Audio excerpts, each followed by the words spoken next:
Bapak Ibu yang diajarkan mengenai pembelajaran untuk impact yang nantinya akan ada TOT. Perkenalkan saya sebagai pelaksana TOT BNSP yang akan bersama-sama. Sil, di mute, Sil. Sip. Ya, hari ini kita akan belajar impactful design learning yang nantinya akan berpengaruh pada TOT BNSP Bapak Ibu sekalian. Sebelumnya, perkenalkan nama saya Prisil, selaku admin pelaksana TOT BNSP yang nantinya akan menemani Bapak Ibu sekalian beberapa hari ke depan. Untuk itu, saya langsung saja serahkan kepada Coach Trisna sebagai trainer kita yang luar biasa yang akan mengajarkan, yang akan memberi pembelajaran kepada Bapak Ibu sekalian. Terima kasih. Terima kasih Mbak Prisil. Oke, terima kasih Sil. Oke, mungkin Bapak Ibu kita langsung mulai saja ya. Assalamualaikum warahmatullahi wabarakatuh. Waalaikumsalam warahmatullahi wabarakatuh. Salam sejahtera untuk kita semua. Semoga aktivitas kita ini selalu ridho yang maha kuasa gitu ya. Bapak Ibu semuanya mohon izin untuk di batch 37 ini memang kebetulan CEO kami Pak Medi kebetulan sedang ada meeting dengan klien gitu ya.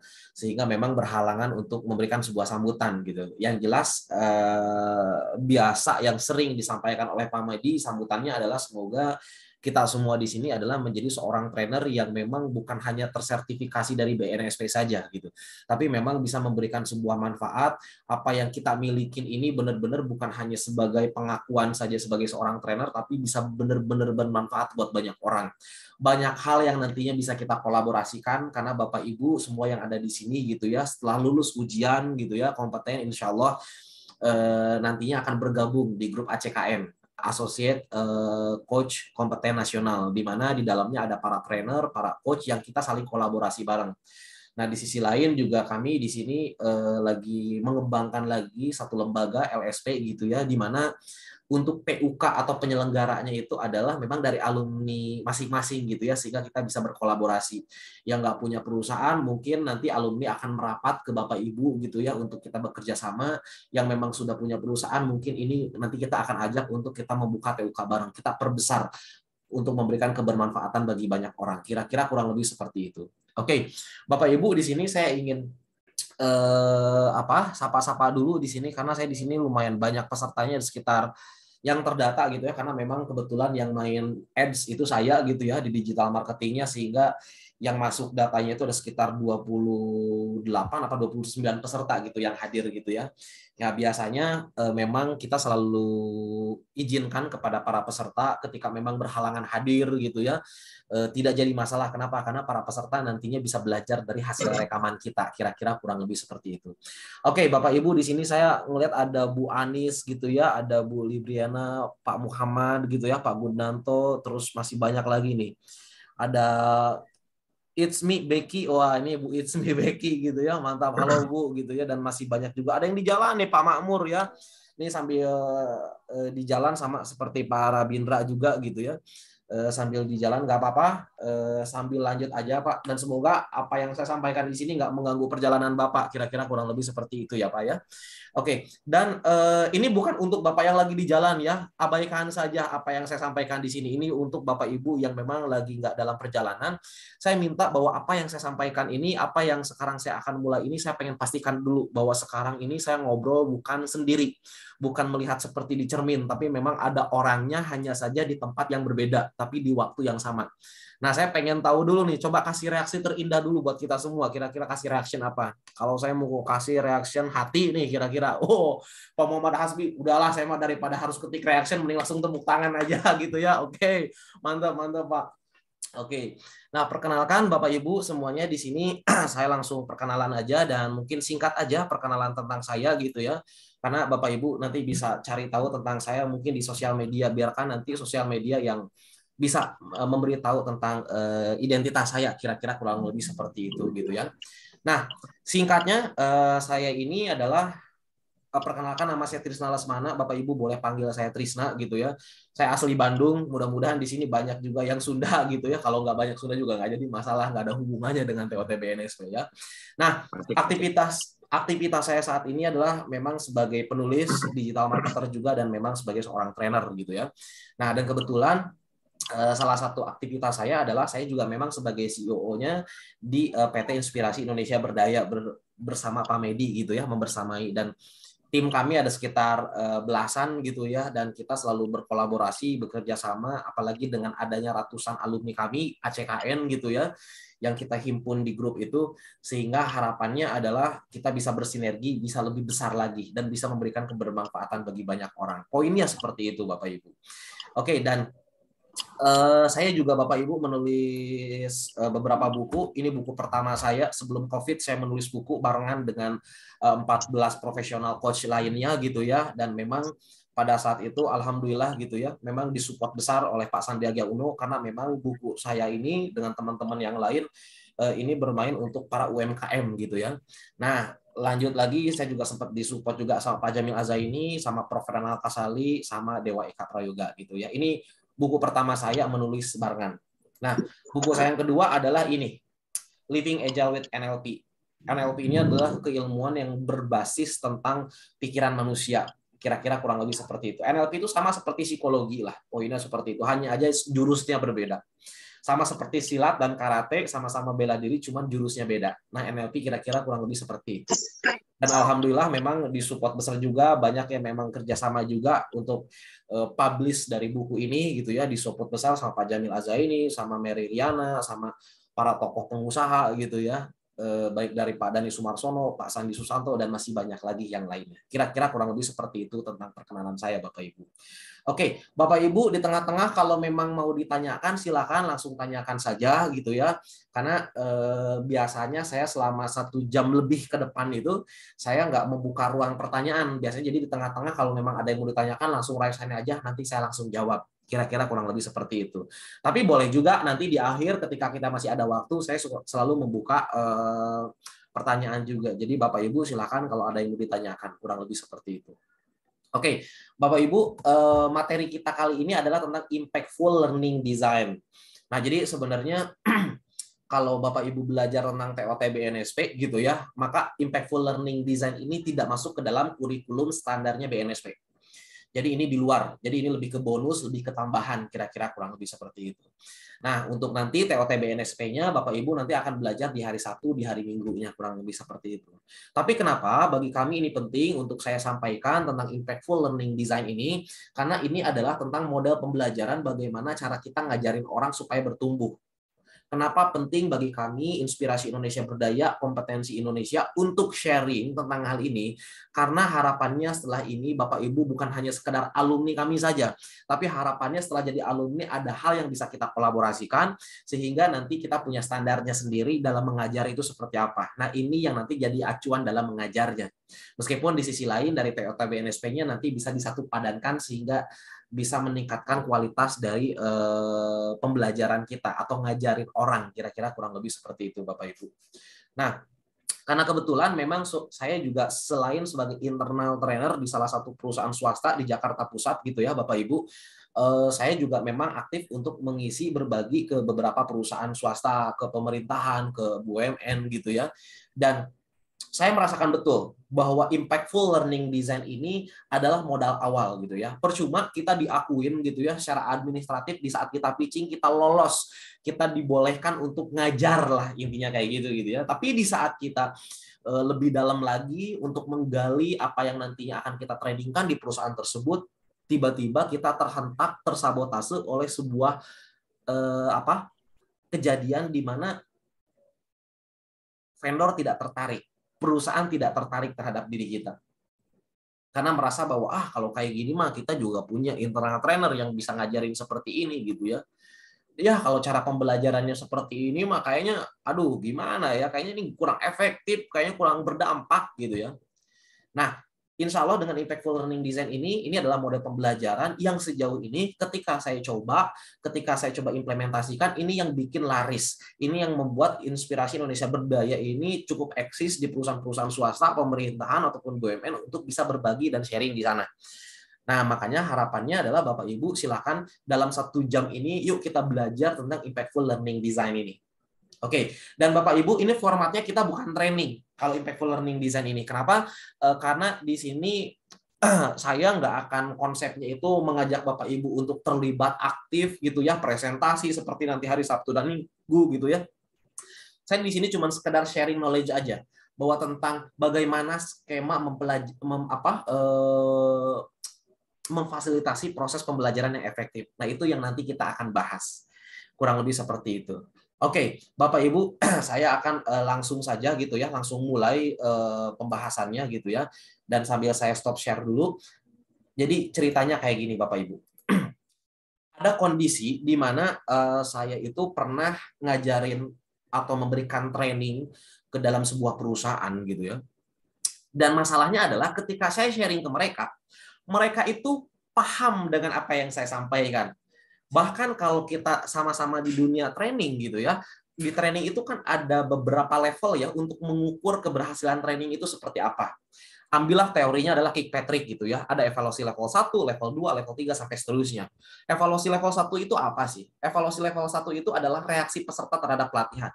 Menurut peserta pelatihannya bagus atau tidak, jelek atau tidak, oke atau tidak, baik itu pelatihannya ataupun trainernya. Nah, saya masih ingat ketika saya ngajar, ketika saya memberikan training di sebuah perusahaan, saya mampu untuk membuat orang paham, saya mampu membuat orang untuk bisa jadi ketawa, hahaha, hihi gitu ya, dan bahkan testimoni mereka bilang bahwa asik, oke, trainernya oke, materinya oke gitu ya. Tapi yang menjadi masalahnya adalah ternyata keluar dari training itu tidak ada dampak sedikit pun yang nyantol yang bisa diimplementasikan di perusahaannya itu sendiri. Saya karena kebetulan memang di dunia sales, pada saat itu saya materinya selling skill. Ketika saya ngajar tentang dunia sales gitu ya, cara ngajarin kayak gimana, itu ketika di kelas Bapak Ibu, itu heboh kelasnya. Ketika praktek ada role play. Apa itu role play? Role play itu di mana sesama peserta itu saling mempraktekkan keilmunya. Ada yang satu sebagai sales, ada yang satu sebagai customer-nya. Si peserta itu gitu ya, mempraktekkan, terus saling bergantian. Di situ tuh mempraktekkan ilmu yang saya share-kan gitu.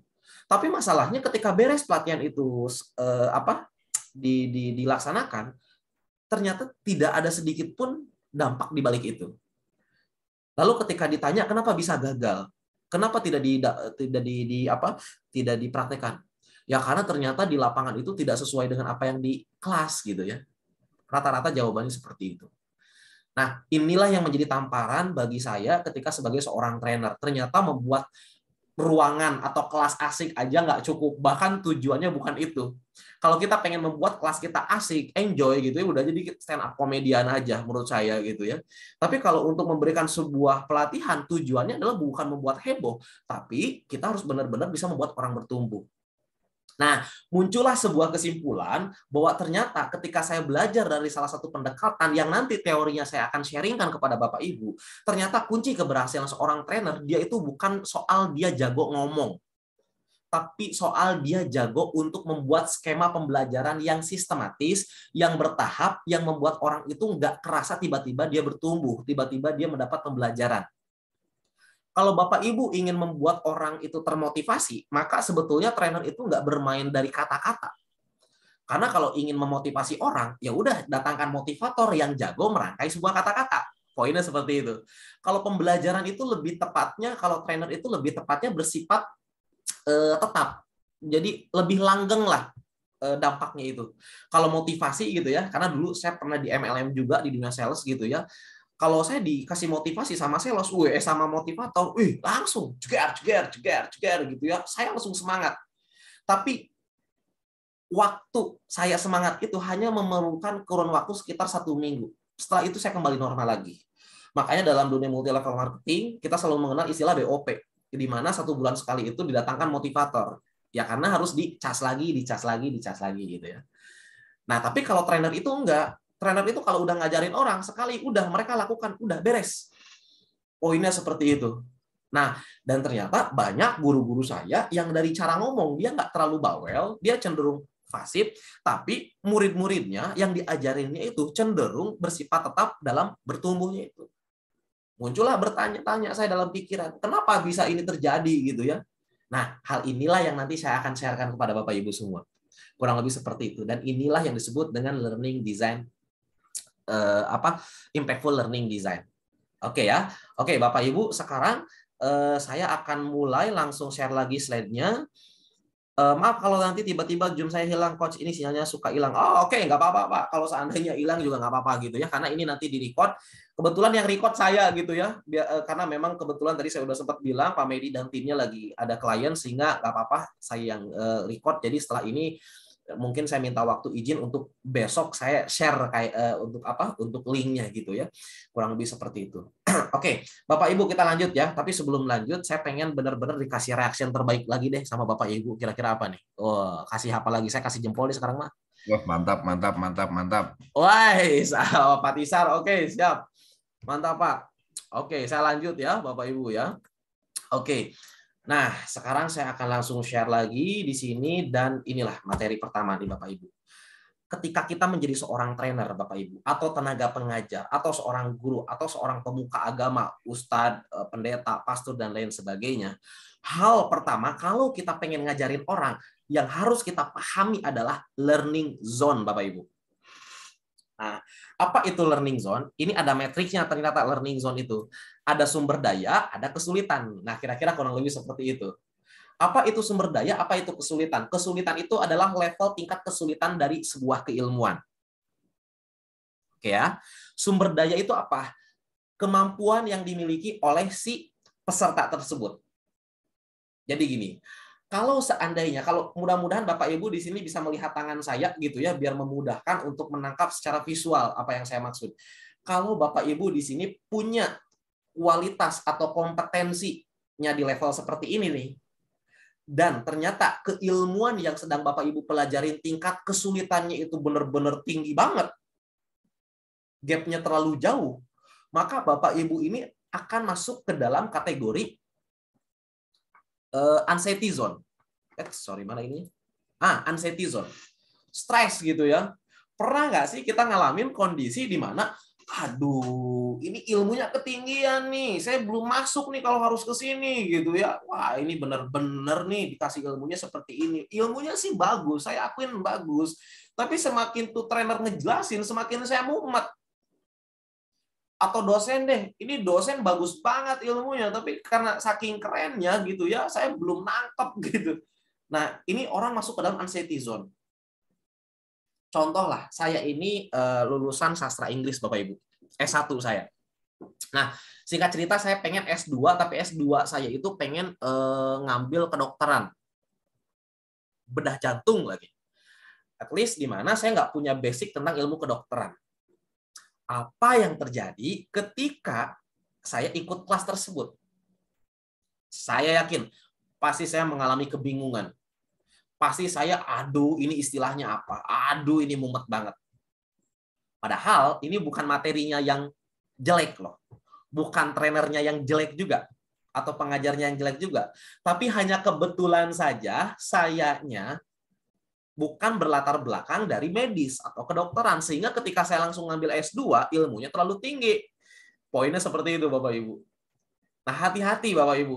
Jangan-jangan ketika kita adalah sebagai tenaga pengajar, di saat kita ngajarin orang, ilmu kita itu ketinggian bagi orang. Sumber daya yang dia miliki itu terpaut cukup jauh dengan level kesulitannya. Maka ini disebut dengan anxiety zone. Ada juga yang sebaliknya, Bapak Ibu. Yaitu disebut dengan drone zone. Nah, drone zone ini adalah biasanya saya sering ketemuin klien-klien saya di perusahaan manufaktur, biasanya di pabrik. Jadi di pabrik itu biasanya ada internal trainer gitu ya, karena kebutuhan ISO, maka semua karyawan itu harus di training. Nah, salah satu pelatihannya itu anggaplah namanya pengetahuan bahan baku. Nah, pengetahuan bahan baku itu ada levelnya. Level 1 itu masih ya dasarnya lah, level 2 udah mulai intermediate, 3 advance, 4 master lah misalnya, 4 master lah misalkan. Nah, apa yang terjadi kalau seandainya di perusahaan tersebut memberikan sebuah pelatihan, pengetahuan bahan baku levelnya dasar, tapi pesertanya adalah memang orang produksi. Yang sebetulnya dia juga udah puluhan tahun kerja di situ. Maka yang terjadi apa? Orang itu akan mengalami drone zone. Ya, apa-apaan kalau kayak gini gitu ya. Ya, ini mah kecetekan gitu ya. Ya, ini mah buang-buang waktu. Hati-hati loh Bapak Ibu. Ketika kita terus pertahankan kondisi drone zone, ini akan merusak citra diri seorang trainer. Kalau kita adalah tim training atau tim L&D, Learning and Development di sebuah perusahaan, lalu kita membiarkan selalu memberikan pelatihan yang cetek terhadap orang yang sudah expert, maka kita akan dilabeli dengan tim L&D yang buruk. Artinya kalau kita sudah dinilai buruk, apapun yang kita create, apapun yang kita ciptakan, sudah dianggap buruk sama orang itu. Ya sama seperti kacamata. Kalau kita sudah menggunakan kacamata hitam, maka setiap orang yang kita lihat pasti wajahnya hitam. Kira-kira kurang lebih seperti itu. Kalau kita menggunakan kacamata kebencian, maka orang baik sekalipun kita akan bilang bahwa ini mah pasti ada baik, ini ada maunya nih. Kira-kira kurang lebih seperti itu. Jadi hati-hati, jangan merusak citra diri Bapak Ibu atau lembaga yang memang selalu memberikan hal-hal yang terlalu cetek kepada para peserta yang sudah expert. Itu adalah kategori drone zone. Coba aja lah Bapak Ibu, bayangkan ketika Bapak Ibu sekarang udah sebesar ini, disuruh ujian, di mana ujian itu perkalian 1 kali 1, 1 kali 2, 1 kali 3, 1 kali 4, besoknya kayak gitu lagi, besoknya kayak gitu lagi. Bukan kita nggak mampu, tapi bosan untuk kita ngelakuin. Jangan-jangan kita nggak mau menjawab karena kita bosan, bukan karena kita tidak mampu. Drone zone, hati-hati. Yang bagus itu adalah ini Bapak Ibu, learning zone. Apa itu learning zone? Learning zone itu adalah di mana sumber daya yang kita milikin atau sumber daya yang peserta milikin harus lebih rendah satu level dibanding tingkat kesulitannya. Artinya tingkat kesulitannya harus lebih tinggi, tapi jangan terlalu tinggi. Nah, kurang lebih seperti itu. Kalau sumber daya itu adalah ini nih di bawah, maka tingkat kesulitannya harus satu tangga lebih tinggi. Poinnya seperti itu. Karena orang akan merasa ter-challenge dan orang juga akan merasa untuk menghargai keilmuan itu sendiri. Manfaatnya dapat. Poinnya seperti itu. Maka hati-hati juga nih Bapak Ibu, bukan hanya sekedar materinya jelimet, tapi hati-hati istilah yang kita keluarkan juga jangan jelimet juga. Banyak materinya padahal sederhana, tapi menggunakan istilah-istilah yang bahasa Inggris, istilah-istilah yang aneh-aneh gitu ya, fikinisasi gitu ya, sehingga ya bingung untuk kita menangkapnya. Kita berharap supaya kelihatan pinter, tapi sebetulnya tidak berdampak. Kenapa? Karena orang nggak paham. Ketinggian, poinnya seperti itu. Maka kembali lagi, jadi seorang trainer mah nggak usah neko-neko. Learning zone deh. Satu tingkat. Nah, kebanyakan, ini yang saya sering alamin. Dan ketika saya ngobrol dengan para trainer yang lain juga sama. Kita itu sebagai trainer kan pasti sering baca buku, sering baca sering nonton sebuah video, sering ikut seminar sana sini gitu ya. Karena kan jadi tuntutan gitu, malu kan, karena kita mau ngomong di depan orang kalau kita nggak punya ilmu, kita malu untuk ngomong gitu. Kalau nggak punya bahan, maka mau tidak mau trainer itu pasti banyak tuh wawasannya. Nah, tapi jebakannya kadang muncul seperti ini. Di saat wawasannya banyak, dalam pelatihan yang waktunya cuma 1 jam saja, itu semua ilmu dikeluarin. Berharap semuanya bisa bermanfaat. Tapi ternyata tidak. Ingat, pikiran manusia itu memang tidak ada batasnya. Tapi informasi yang masuk ke dalam pikiran manusia itu ada batasnya. Terlalu banyak, itu bukan malah bermanfaat, malah jadi mempersulit untuk informasi yang harusnya masuk, jadi tidak masuk. Maka sewajarnya saja. Poinnya seperti itu, Bapak Ibu. Learning zone, itu poinnya. Nah, oke. Dan ternyata Bapak Ibu, ketika Bapak Ibu tahu tentang konsep learning zone, oh ya ternyata kalau kita pengen berdampak, kalau kita benar-benar ingin memberikan sebuah pelatihan yang efektif gitu ya, maka kita harus berada di level learning zone. Materi kita itu harus di learning zone. Kita pun nyampaikan harus di level learning zone. Dan itu bisa membuat kita berdampak. Dan apakah betul? Nyatanya tidak, Bapak Ibu. Karena dunia training itu ternyata kompleks. Dunia training itu kompleks, Bapak Ibu. Ada namanya ini nih, Instructional Design Framework. Nah, ini saya menggunakan pendekatan ADDIE model. Cuman saya tambahkan lagi ada RE, pendekatan baru gitu ya. Jadi, gini Bapak Ibu. Kita membuat sebuah pembelajaran yang efektif saja tidak menjadikan orang itu bisa bertumbuh, orang itu merasa terbantukan. Kalau ternyata keilmuan yang mau kita sharekan tidak dibutuhkan oleh mereka. Sebagus-bagusnya obat sakit kepala nih Bapak Ibu, kalau orang itu sakitnya perut, kita kasih obat sakit kepala itu, maka perutnya nggak bakal sembuh. Saya ulang ya, sebagus-bagusnya obat sakit kepala, kalau orang itu sakitnya sakit perut, lalu kita kasih obat sakit kepala yang bagus ini, maka sampai kapanpun itu perutnya nggak bakal sembuh. Kenapa? Karena tidak bisa menjawab. Ya sama, sebagus-bagusnya materi kita mendesain sebuah pembelajaran yang bagus, tapi kalau memang masalahnya itu bukan di situ, ya kita jadi nggak solutif. Makanya dalam dunia learning and development, kita mengenal yang disebut dengan analysis atau TNA, Training Need Analysis. Jadi kita itu harus menganalisa dulu kebutuhannya apa. Apa sih yang benar-benar dibutuhkan oleh mereka gitu ya. Kita harus berangkat dari sebuah masalah. Apapun, kita sebagai trainer harus berangkat dari masalah. Sales kalau pengen laku produknya, maka kita harus berangkat dari sebuah masalah. Kalau kita nggak berangkat dari masalah, nggak bisa Bapak Ibu. Pembelajaran pun harus berangkat dari sebuah masalah. Analisa apa yang menjadi masalahnya, kira-kira kurang lebih seperti itu. Segmentasinya kemana? Saya bermain di digital marketing. Ketika saya bermain di digital marketing, Bapak Ibu, peserta saya itu selalu puluhan terus. Sekarang aja 20 berapa tuh? Ada sekitar 28 yang terdaftar gitu ya. Modal ads saya paling berapa gitu ya? Sekitar 1 sampai 2 jutaan Bapak Ibu. Kenapa saya bisa dapetin banyak peserta? Ya karena memang kembali lagi, saya menganalisa dulu nih kebutuhannya itu ada di wilayah mana, orang-orang karakternya seperti apa, sehingga iklan saya ini bisa saya langsung boost ke sana. Saya juga belajar karena saya bermain di NLP, saya juga belajar tentang copywriting juga. Kira-kira copywriting apa yang kayaknya cocok untuk bisa menggait banyak orang. Untuk orang yang seperti itu gitu ya, ya ada yang memang kita harus kasih dulu tentang sharing dulu gitu ya, tentang rahasia untuk menjadi seorang trainer. Terus nanti di akhir saya langsung kasih skema, oke tinggal 1 slot lagi gitu ya, sehingga orang bisa buru-buru lagi, karena manusia itu punya otak insting di mana perasaannya langsung muncul gitu ya, dia nggak mau untuk ditinggalkan, maka 1 slot lagi itu pasti dia pengen masuk. Nah rata-rata seperti itu. Jadi artinya analisa itu paling penting. Kita punya produk bagus, punya copywriting bagus, trainer punya materi bagus, sales punya produk bagus, cara ngomongnya bagus, kalau tidak menyentuh dengan kebutuhan percuma Bapak Ibu. Maka kita harus berangkat dari sebuah analisa kebutuhan. Kira-kira apa yang dibutuhkan oleh mereka. Bisa berangkat dari asumsi kita, kira-kira mereka butuhnya apa. Kalau langsung kita ajak ngobrol, ambil sampel, tanya. Ketika kita sudah tahu kebutuhannya apa, maka masuk ke yang kedua Bapak Ibu, yang disebut dengan design and development. Kita mulai membuat desain pembelajarannya. Oh, ternyata kebutuhannya kenapa perusahaan ini tidak bertumbuh gitu ya, bukan ternyata karena butuh salesnya yang harus kompeten, bukan salesnya yang harus di-training, tapi orang produksinya yang harus di-training. Kenapa? Karena salesnya sudah bagus, hanya saja orang produksi dalam memproduksi produknya itu tidak bagus. Masih banyak yang reject, sehingga sales ini mengalami kesulitan untuk jualan. Karena di saat dia jualan, itu dibalikin lagi sama customer-nya.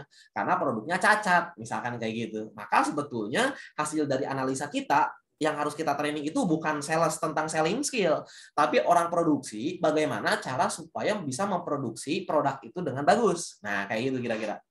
Nah, ketika kita sudah tahu, oh ternyata orang produksi yang di training tentang bagaimana cara memproduksi gitu ya, produknya itu, maka bagaimana kita mendesain sebuah pembelajaran.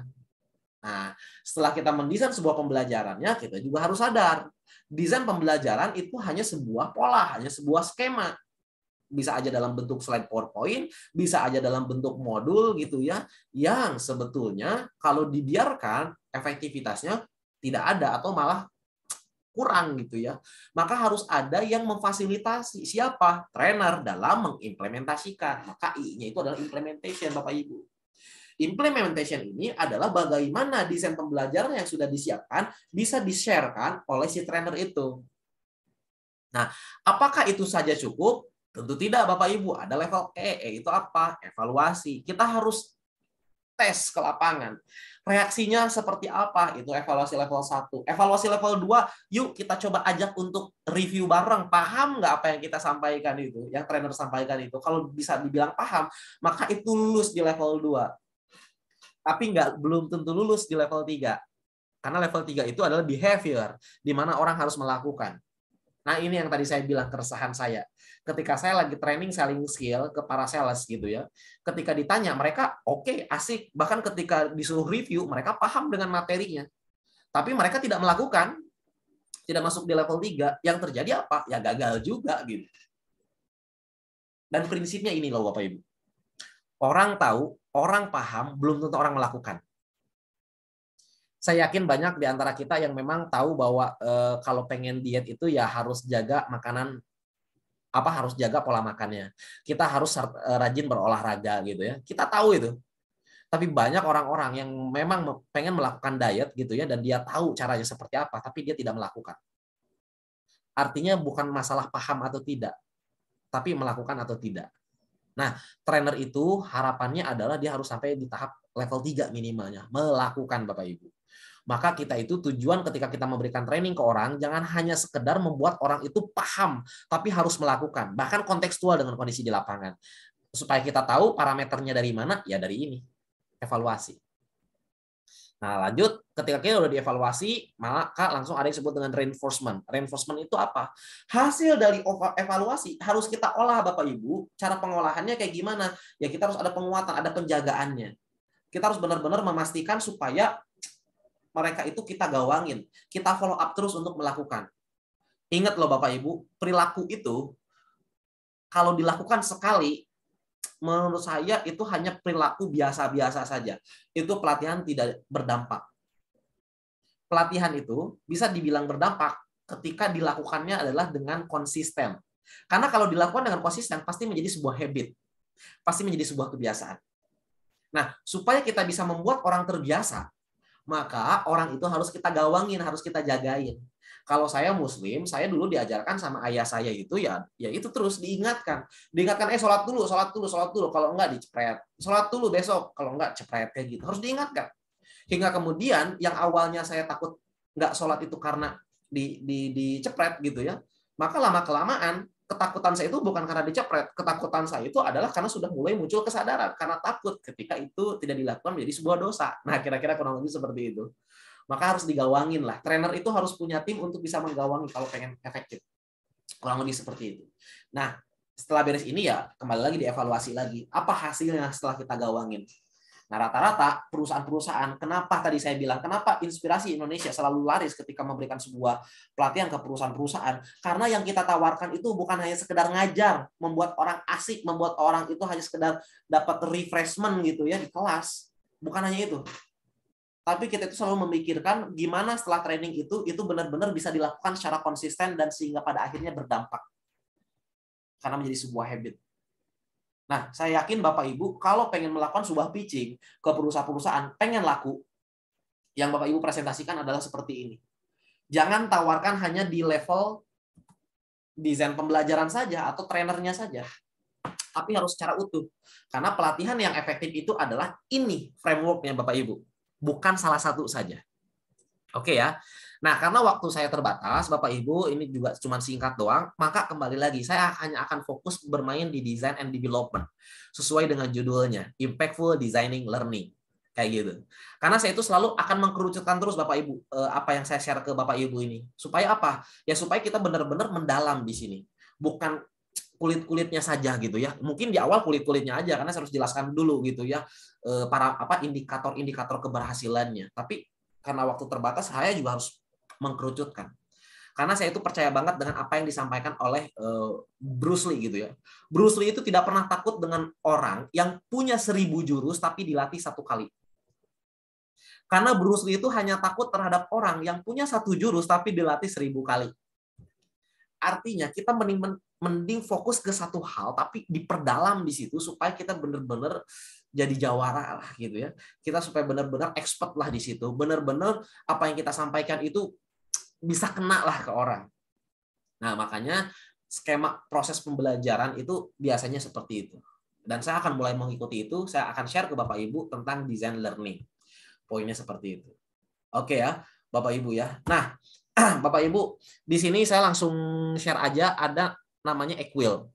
Equil ini Bapak Ibu biasanya ini air minum ini adanya di supermarket gitu ya, atau di hotel-hotel yang berbintang. Nah, gitu ya. Ini air mineral biasa Bapak Ibu. bahannya dari gelas gitu ya, dari kaca gitu ya. Isinya adalah air mineral biasa, kurang lebih seperti itu. Yang kecil ini itu ukurannya di bawah 600 mili. Saya lupa berapa mili dan harganya itu sekitar 27.000. Bapak Ibu bisa cek di Tokped, bisa cek nanti di supermarket. Harganya cukup tinggi. Tapi menariknya adalah ini cukup laris di segmentasinya. Kira-kira kurang lebih seperti itu Bapak Ibu. Nah, pertanyaannya Bapak Ibu kayak gini. Apa yang membuat Equil ini memiliki nilai yang sangat tinggi?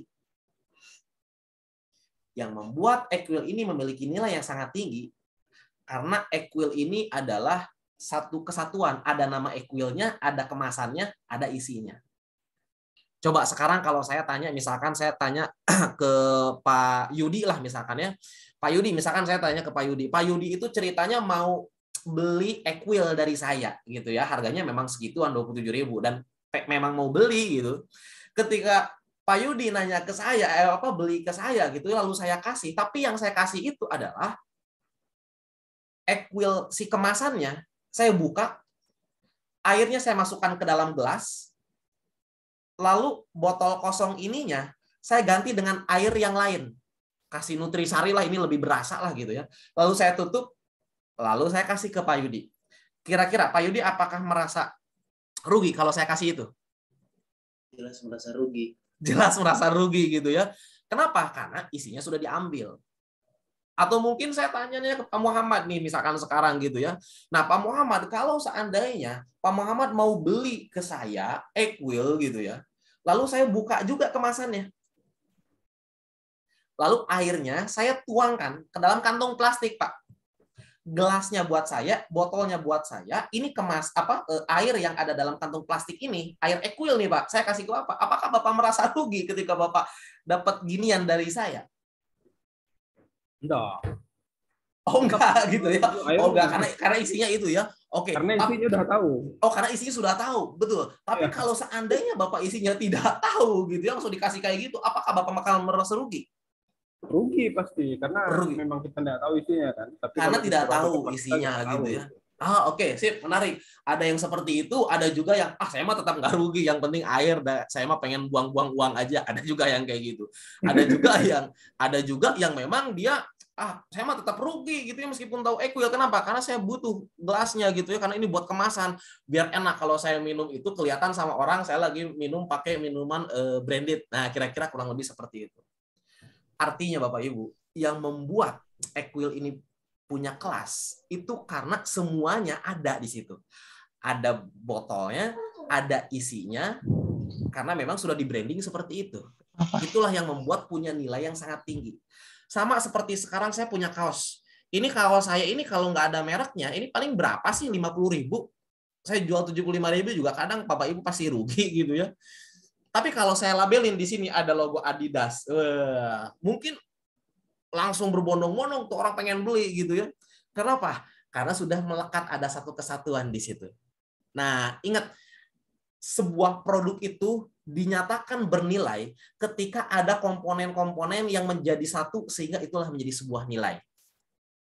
Nah, trainer itu hanya salah satu komponen kalau kita pengen laris menjadi seorang trainer, Bapak Ibu. Layaknya Equil yang tadi. Saya ulang ya. Trainer itu hanya salah satu komponen. Bapak Ibu jago ngajar hanya salah satu komponen yang menjadikan indikator Bapak Ibu itu bisa berhasil gitu ya. Maaf, bisa dijelaskan Aqua juga lengkap apa nih kira-kira kita baca di sini ya. Oke. Maaf, bisa dijelaskan Aqua juga lengkap komponennya kenapa bisa lebih murah dari Equil. Oke, sip, menarik. Kenapa Aqua bisa lebih murah? Ya ini mah sama aja gitu ya. Sama seperti trainer yang ada trainer A, ada trainer B. Kalau kedua-duanya sama-sama trainer. Materi yang disampaikan sama. Cuman yang membedakan si A ini lebih terkenal, di brandingnya lebih tinggi gitu ya. Contoh misalkan dia adalah mantan artis gitu ya. Pasti dia lebih laku. Kenapa? Karena ada komponen lain yang membuat itu menjadi lebih mahal. Nah, atau contoh kayak gini lah. Ada artis A, ada artis B gitu ya. Yang satu artis itu memang karena sama-sama artis, tapi yang satu ini artis itu dipuja-puja karena dari sisi daya berpikirnya itu bagus, misalkan siapa? Deddy Corbuzier lah misalkan kayak gitu ya. Yang satu lagi gitu ya, ada juga tapi dia sering di nyinyir gitu ya, misalkan siapa, saya nggak berani kalau ngejelekin orang gitu ya, karena ini direkam gitu ya, takut disomasi saya. Misalkan siapa yang jelek kayak gitu ya, sama-sama artis padahal gitu ya. Tapi kenapa? Ya kembali lagi, ada komponen lain yang memang kita tidak sadarin padahal itu ada. Kayak gitu Bapak Ibu. Kalau saya itu masih ingat banget, saya kan awal berangkat dari ilmu hipnotis ya, background saya itu. Saya orang hipnotis, ada Romy Rafael ngehipnotis. Kalau saya ngehipnotis dengan Romy Rafael ngehipnotis, tekniknya sama. Tapi siapa yang akan lebih cepat membuat orang itu terhipnotis? Jelas Romy Rafael. Karena Romy Rafael itu memang sudah punya otoritas. Sudah dilabeling gitu ya. Kurang lebih seperti itu. Ya sama, Aqua dan Equil sama-sama terkenal, cuman kelasnya berbeda. Yang satu Mercy, yang satu Datsun. Nah, kira-kira kurang lebih seperti itulah Bapak Ibu. Sama-sama kendaraan, sama-sama mobil, sama-sama bisa maju, sama-sama bisa ngebut. Nah, kurang lebih seperti itu. Nah, makanya kembalikan lagi ke trainer. Nah, hati-hati ketika kita melabeli diri kita sebagai seorang trainer, sebagai trainer BNSP, jangan pernah merasa bangga dulu. Karena begitu banyak alumni trainer yang memang tersertifikasi BNSP.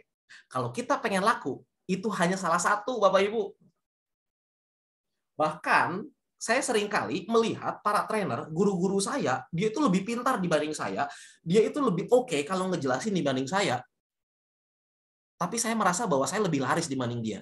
Dan dia mengakui itu. Kenapa? Karena personal brandingnya yang tidak dibuat oleh dia. Yaitu dia, segmentasinya kemana, personal brandingnya nggak ada di situ. Makanya sekarang sudah masuk eranya digital, Bapak Ibu. Digitalisasi semuanya. Adanya pandemi mempercepat proses digitalisasi kita, Bapak Ibu. Makanya kenapa saya bermain di dunia digital marketing, sekarang saya memperkenalkan diri saya lewat web, kenapa saya bikin buku, terus saya sengaja buku saya bermain di bisnis, karena supaya saya laris menjadi seorang trainer. Nah, itulah komponen-komponen yang kadang orang nggak sadar, padahal itu adalah nilai. Seperti tadi Aqua.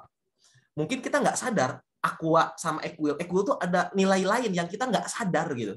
Dia itu lebih tinggi dibanding Aqua. Sampai sekarang nilainya lebih tinggi dibanding Aqua. Itu poinnya Bapak Ibu ya.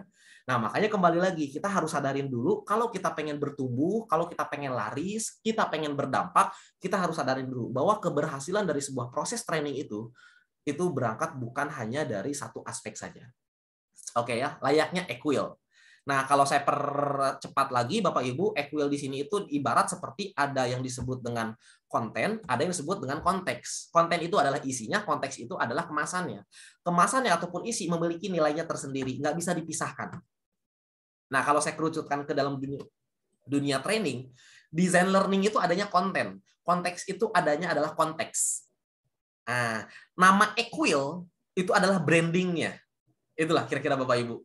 Sekarang kontennya isinya Equil, botolnya botol Equil juga sebenarnya, cuman nggak ada tulisan Equil di situnya. Ya pasti nilainya jadi jelek juga, jadi turun juga Bapak Ibu. Nah, itu jadi satu kesatuan. Nah, sekarang kita abaikan dulu nama Equil-nya, kita fokus ke konten dan konteks. Yuk kita mulai perbaiki dulu yuk kontennya. Apa itu konten? Konten itu adalah isinya, airnya. Yuk kita buat air yang paling bagus, yang paling mahal. Konteks itu apa? Kemasan. Yuk kita buat kemasan yang paling bagus, yang paling mahal. Nah, kurang lebih seperti itu. Baru nanti kita pikirkan untuk nge-personal brandingnya kayak gimana, supaya nama Equil ini melekat di dalam diri kita sebagai trainer yang punya kelas. Nah, kayak gitu ya Bapak Ibu. Nah, karena di sini saya akan membahas tentang design learning, dan design learning ini adalah berbicara tentang konten, maka di sini saya nggak akan membahas tentang konteks, bagaimana cara menyampaikan, bagaimana improvisasi dan lain sebagainya. Saya nggak akan membahas itu. Tapi tenang aja Bapak Ibu, ada master trainer namanya Pak Andi, nanti hari Sabtu dan Minggu akan memfasilitasi Bapak Ibu untuk belajar itu.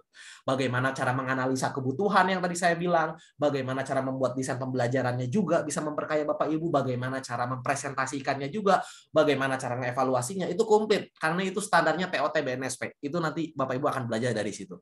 Tapi di sini sebagai bonus, saya hanya akan membahas tentang konten aja, desain learning yang nanti Bapak Ibu bisa satu padankan, supaya Bapak Ibu benar-benar bisa melekat, punya kualitas dalam mendesain sebuah pembelajaran.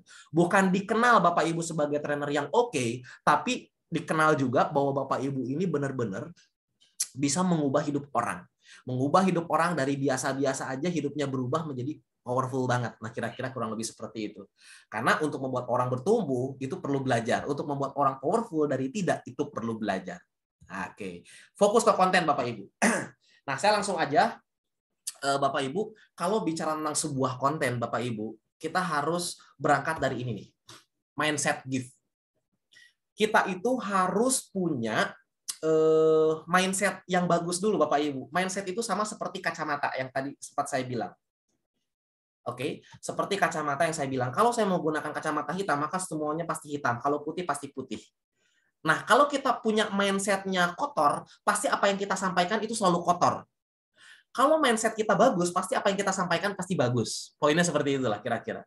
Nah, mindset seorang trainer, kalau pengen dinilai bagus, maka mindset-nya adalah harus mindset gift, Bapak Ibu. Apa itu gift? Gift itu adalah kado. Nah, kalau diterjemahkan ke dalam bahasa Indonesia, gift itu adalah kado, hadiah. Banyak orang terlena bahwa katanya kado terbaik itu adalah ketika kadonya mahal.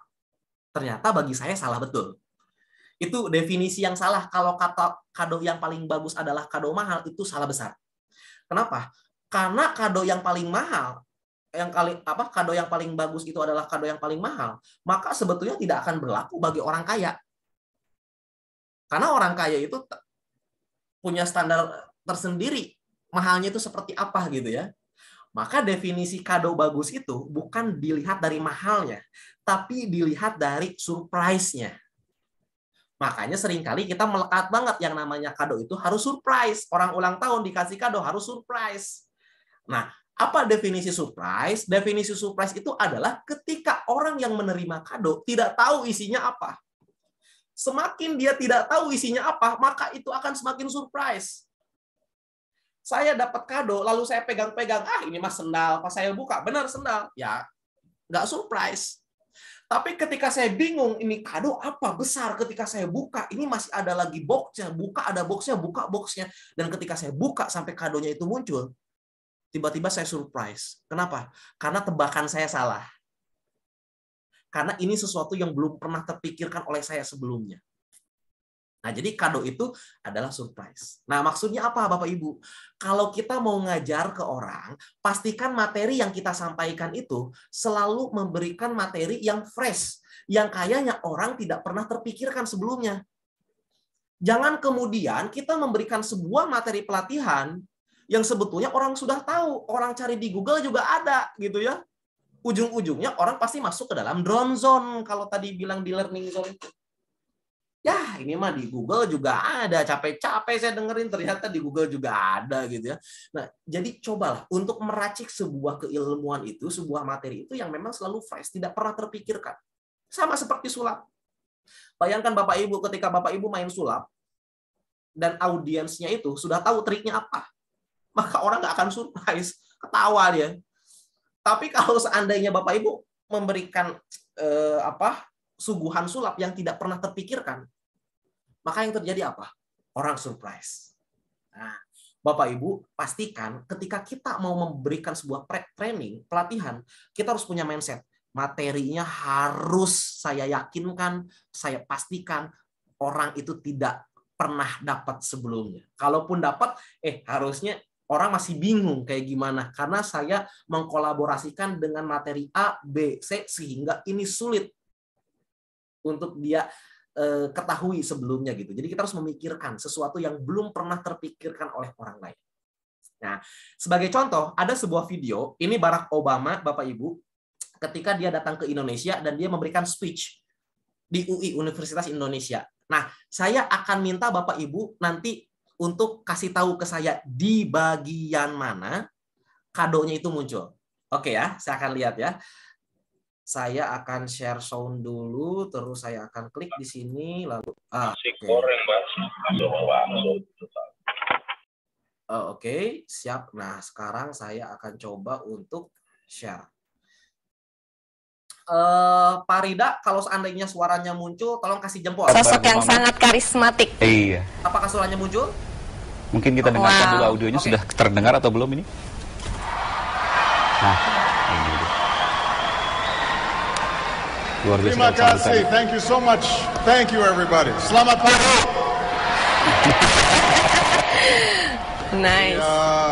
It is wonderful to be here at the University of Indonesia, to the faculty and the staff and the students, and to Dr. Gumilar Rusliwa Somantri. Thank you so much for your hospitality. Assalamualaikum dan salam sejahtera. Thank you for this wonderful welcome. Thank you to the people of Jakarta and thank you to the people of Indonesia. Pulang kampung nih.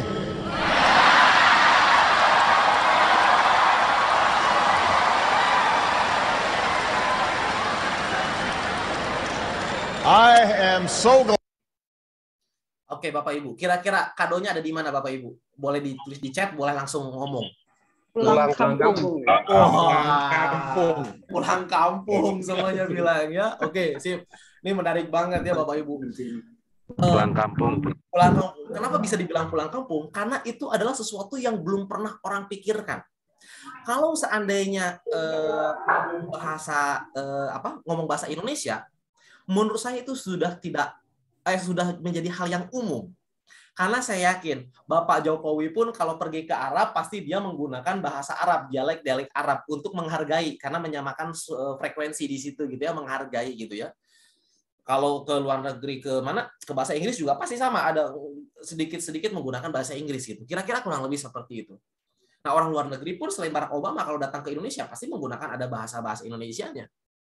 Nah, tapi menariknya Barack Obama adalah menciptakan sebuah diksi yang kayaknya ini belum pernah terpikirkan oleh orang lain. Yang kebetulan dia pernah tinggal di Menteng gitu ya, sehingga dia dapat diksi itu yang kayaknya bisa membuat boom. Makanya tadi dilihat audiens pun terkesima di situ. Bapak Ibu pun tadi serentak semuanya sama, pulang kampung. Nah, seorang trainer itu harus memikirkan sesuatu yang tidak pernah terpikirkan oleh orang-orang sebelumnya. Semakin kita mampu memikirkan sesuatu yang tidak pernah terpikirkan oleh orang lain, maka kita itu selalu berada di level learning zone dan kita itu seperti equil yang memiliki nilai tersendiri meskipun sama-sama air mineral. Poinnya itu kira-kira Bapak Ibu. Tapi enggak juga misalkan saya di sini gitu ya. Atau misalkan Pak Romi gitu ya, Pak Romi, saya oke, nanti saya kalau bawain pelatihan saya mau kayak gitu. Oke, assalamualaikum semuanya, saya Romi gitu ya, pulang kampung nih gitu ya. Nah, jangan juga dicoba itu ya Pak Romi gitu ya, cari aja kira-kira dialek yang lain. Kenapa? Karena ini dibuat dari beberapa komponen yang bisa membuat itu jadi wah gitu. Kira-kira kurang lebih seperti itu. Nah, jadi kembali lagi mulai pikirkan mindset kita, apa materi yang kayaknya kalau kita sampaikan ini belum pernah terpikirkan oleh orang-orang lain gitu. Itu poinnya Bapak Ibu. Oke ya. Nah, sekarang saya langsung lanjut lagi. Nah, ini dari Barack Obama gitu ya. Jadi setelah kita punya mindset gift, maka kita harus tahu Bapak Ibu. Nah, ini langsung masuk nih ke skema mendesain sebuah pembelajaran. Nah, percuma mindset kita itu selalu membuat materi yang tidak pernah terpikirkan oleh orang lain, tapi ternyata materinya itu ya tidak pernah sih saya kepikiran ada materi itu, tapi materi itu bagi saya sederhana. Atau materi itu bagi saya terlalu berat. Atau materi itu susah untuk dicerna oleh saya. Itu jadi sia-sia punya mindset seperti itu Bapak Ibu. Nah, maka bagaimana cara mendesain sebuah pembelajaran setelah kita punya mindset harus memikirkan materi yang belum pernah terpikirkan oleh orang lain, maka hal yang selanjutnya adalah kita harus tahu ada orang namanya Roger Wolcott Sperry, Bapak Ibu. Nah, ini bisa cari sendiri. Namanya Roger Wolcott Sperry gitu ya, Bapak Ibu. Jadi si Roger Wolcott Sperry ini dia adalah ahli bedah otak. Ini saya akan menjelaskan penelitian secara biologis. Yang namanya penelitian secara biologis ini cenderung lebih saintifik, Bapak Ibu. Itu poinnya dan itu prinsipnya. Nah, Roger Wolcott Sperry ini menarik banget, Bapak Ibu. Dia itu seorang ahli bedah otak yang kemudian namanya menjadi harum, jadi terkenal, jadi benar-benar eksis di khalayak publik di dunia, itu setelah dia melakukan sebuah eksperimen yang disebut dengan split brain. Bapak Ibu bisa cek di Google, split brain. Yang pertama kali muncul pasti Roger Wolcott Sperry, karena dia yang pertama kali. Apa itu split brain? Split brain itu adalah memutus hubungan antara otak kiri dengan otak kanan. Nah, apa yang diputus itu yang disebut dengan corpus callosum. Nah, corpus callosum itu adalah hubungan antara otak kanan dan otak kiri. Itu ada corpus callosumnya yang mentransfer informasi dari otak kanan ke otak kiri ataupun sebaliknya. Jadi gini, informasi itu pertama kali pasti ada dari luar. Bisa jadi Bapak Ibu sebagai trainer ngajar ke saya, itu ketika Bapak Ibu ngajar, itu adalah informasi masuk ke saya. Gitu ya. Atau ketika saya melihat sebuah kejadian tabrakan gitu ya. Kejadian tabrakan itu adalah sebuah informasi, masuknya itu adalah ke saya. Nah, ketika informasi itu ada dari luar masuk ke seseorang, itu masuknya itu pasti kalau nggak lewat otak kanan pasti lewat otak kiri. Nah, kalau masuknya lewat otak kanan, per sekian detik dari otak kanan akan ditransferkan ke otak kiri melalui corpus callosum. Sehingga baik otak kanan ataupun otak kiri memiliki informasi yang sama. Begitu juga sebaliknya. Kalau ada sebuah informasi masuk ke dalam otak kiri, itu pasti ditransfer oleh otak kiri itu melalui corpus callosum ke otak kanan. Sehingga otak kanan memiliki informasi yang sama. Nah, sehingga baik otak kanan ataupun otak kiri akan memiliki informasi yang sama. Apa jadinya kalau dilakukan split brain, corpus callosumnya diputus. Informasi kalau masuk ke otak kanan tidak bisa ditransfer ke otak kiri, sehingga otak kiri tidak mengalami informasi itu, tidak mendapat informasi itu. Atau terjadi sebaliknya. Nah, apa yang akan terjadi? Dilakukanlah sebuah eksperimen lewat si Roger Walcott Sperry ini. Bagaimana eksperimennya? Ketika ada orang di split brain, diputus, terus setelah itu orang tersebut itu disuruh membaca di whiteboard. Nah, tulisannya adalah Apple dalam ejaan alfabet bahasa Inggris. Apple, ya, kira-kira kurang lebih seperti itu Bapak Ibu. Nah, si orang tersebut, si pasien tersebut disuruh membaca, melihat bacaan tersebut, tulisan tersebut itu harus menggunakan mata kirinya. Nah, jadi gini Bapak Ibu, cara kerja pikiran manusia itu, kalau informasi masuknya lewat mata kiri, pasti masuknya adalah akan ke otak kanan, cross. Kalau informasi masuknya ke mata kanan, pasti masuknya ke otak kiri gitu ya, cross. Begitu juga pendengaran sama, cross. Terus suhu tubuh juga sama, kalau kita juga menyentuh sesuatu menggunakan tangan kanan, pasti masuknya ke otak kiri, begitu juga sebaliknya. Nah, ini singkat cerita, disuruh membaca si tulisan apel itu, tapi menggunakan mata kirinya. Terus ditulis apel, terus disuruh baca. Ketika disuruh baca, tiba-tiba si pasien itu bingung, ini apa gitu. Dia nggak bisa menerjemahkan, dia nggak bisa merepresentasikan, dia nggak bisa ngomong bahwa apa yang ditulis itu apa gitu. Mengalami kesulitan. Bingung banget. Nah, lalu dilakukanlah penelitian yang kedua. Ada sebuah objek yang berada dalam sebuah nampan. Di dalam objek tersebut banyak buah-buahan, ada pisang, ada apel, ada jeruk, dan lain sebagainya. Si Roger Walcott Sperry meminta pasiennya untuk mengambil buah-buahan tersebut menggunakan tangan kanannya. Ambil. Oke, setelah Anda ambil, sudah ambil satu. Oke, kira-kira sebutkan itu apa? Jangan lihat, kira-kira itu apa? Dan lagi-lagi, orang tersebut mengalami kesulitan untuk mengatakan bahwa apa yang saya pegang itu apa ya? Mengalami kesulitan. Kenapa? Karena dia menggunakan tangan kanan untuk memegang sesuatu, dan dari tangan kanan ini masuknya ke otak kiri. Dan dia nggak bisa ngejawab. Kenapa? Karena otak kanan itu, karena otak kiri itu dia tidak tahu yang namanya visualisasi. Jadi kalau dia nggak tahu namanya bentuk, dia tidak bisa membayangkan kalau orang disuruh megang sesuatu itu, misalkan apa, baik itu jeruk atau buah atau apa yang ada bentuknya, otak kiri itu tidak bisa menangkap karena nggak ada kosakata itu gitu. Karena nggak ada informasi tentang hal itu di otak kirinya. Karena itu adanya di otak kanan. Begitu juga sebaliknya. Di saat membaca sesuatu, otak kanan itu tidak tahu yang namanya coding, tidak tahu yang namanya rumus-rumus seperti itu. Sehingga yang terjadi otak kanan nggak bisa ngetransfer. Beda cerita kalau ada corpus callosum bisa saling dihubungkan satu sama lain. Nah, kurang lebih seperti itu.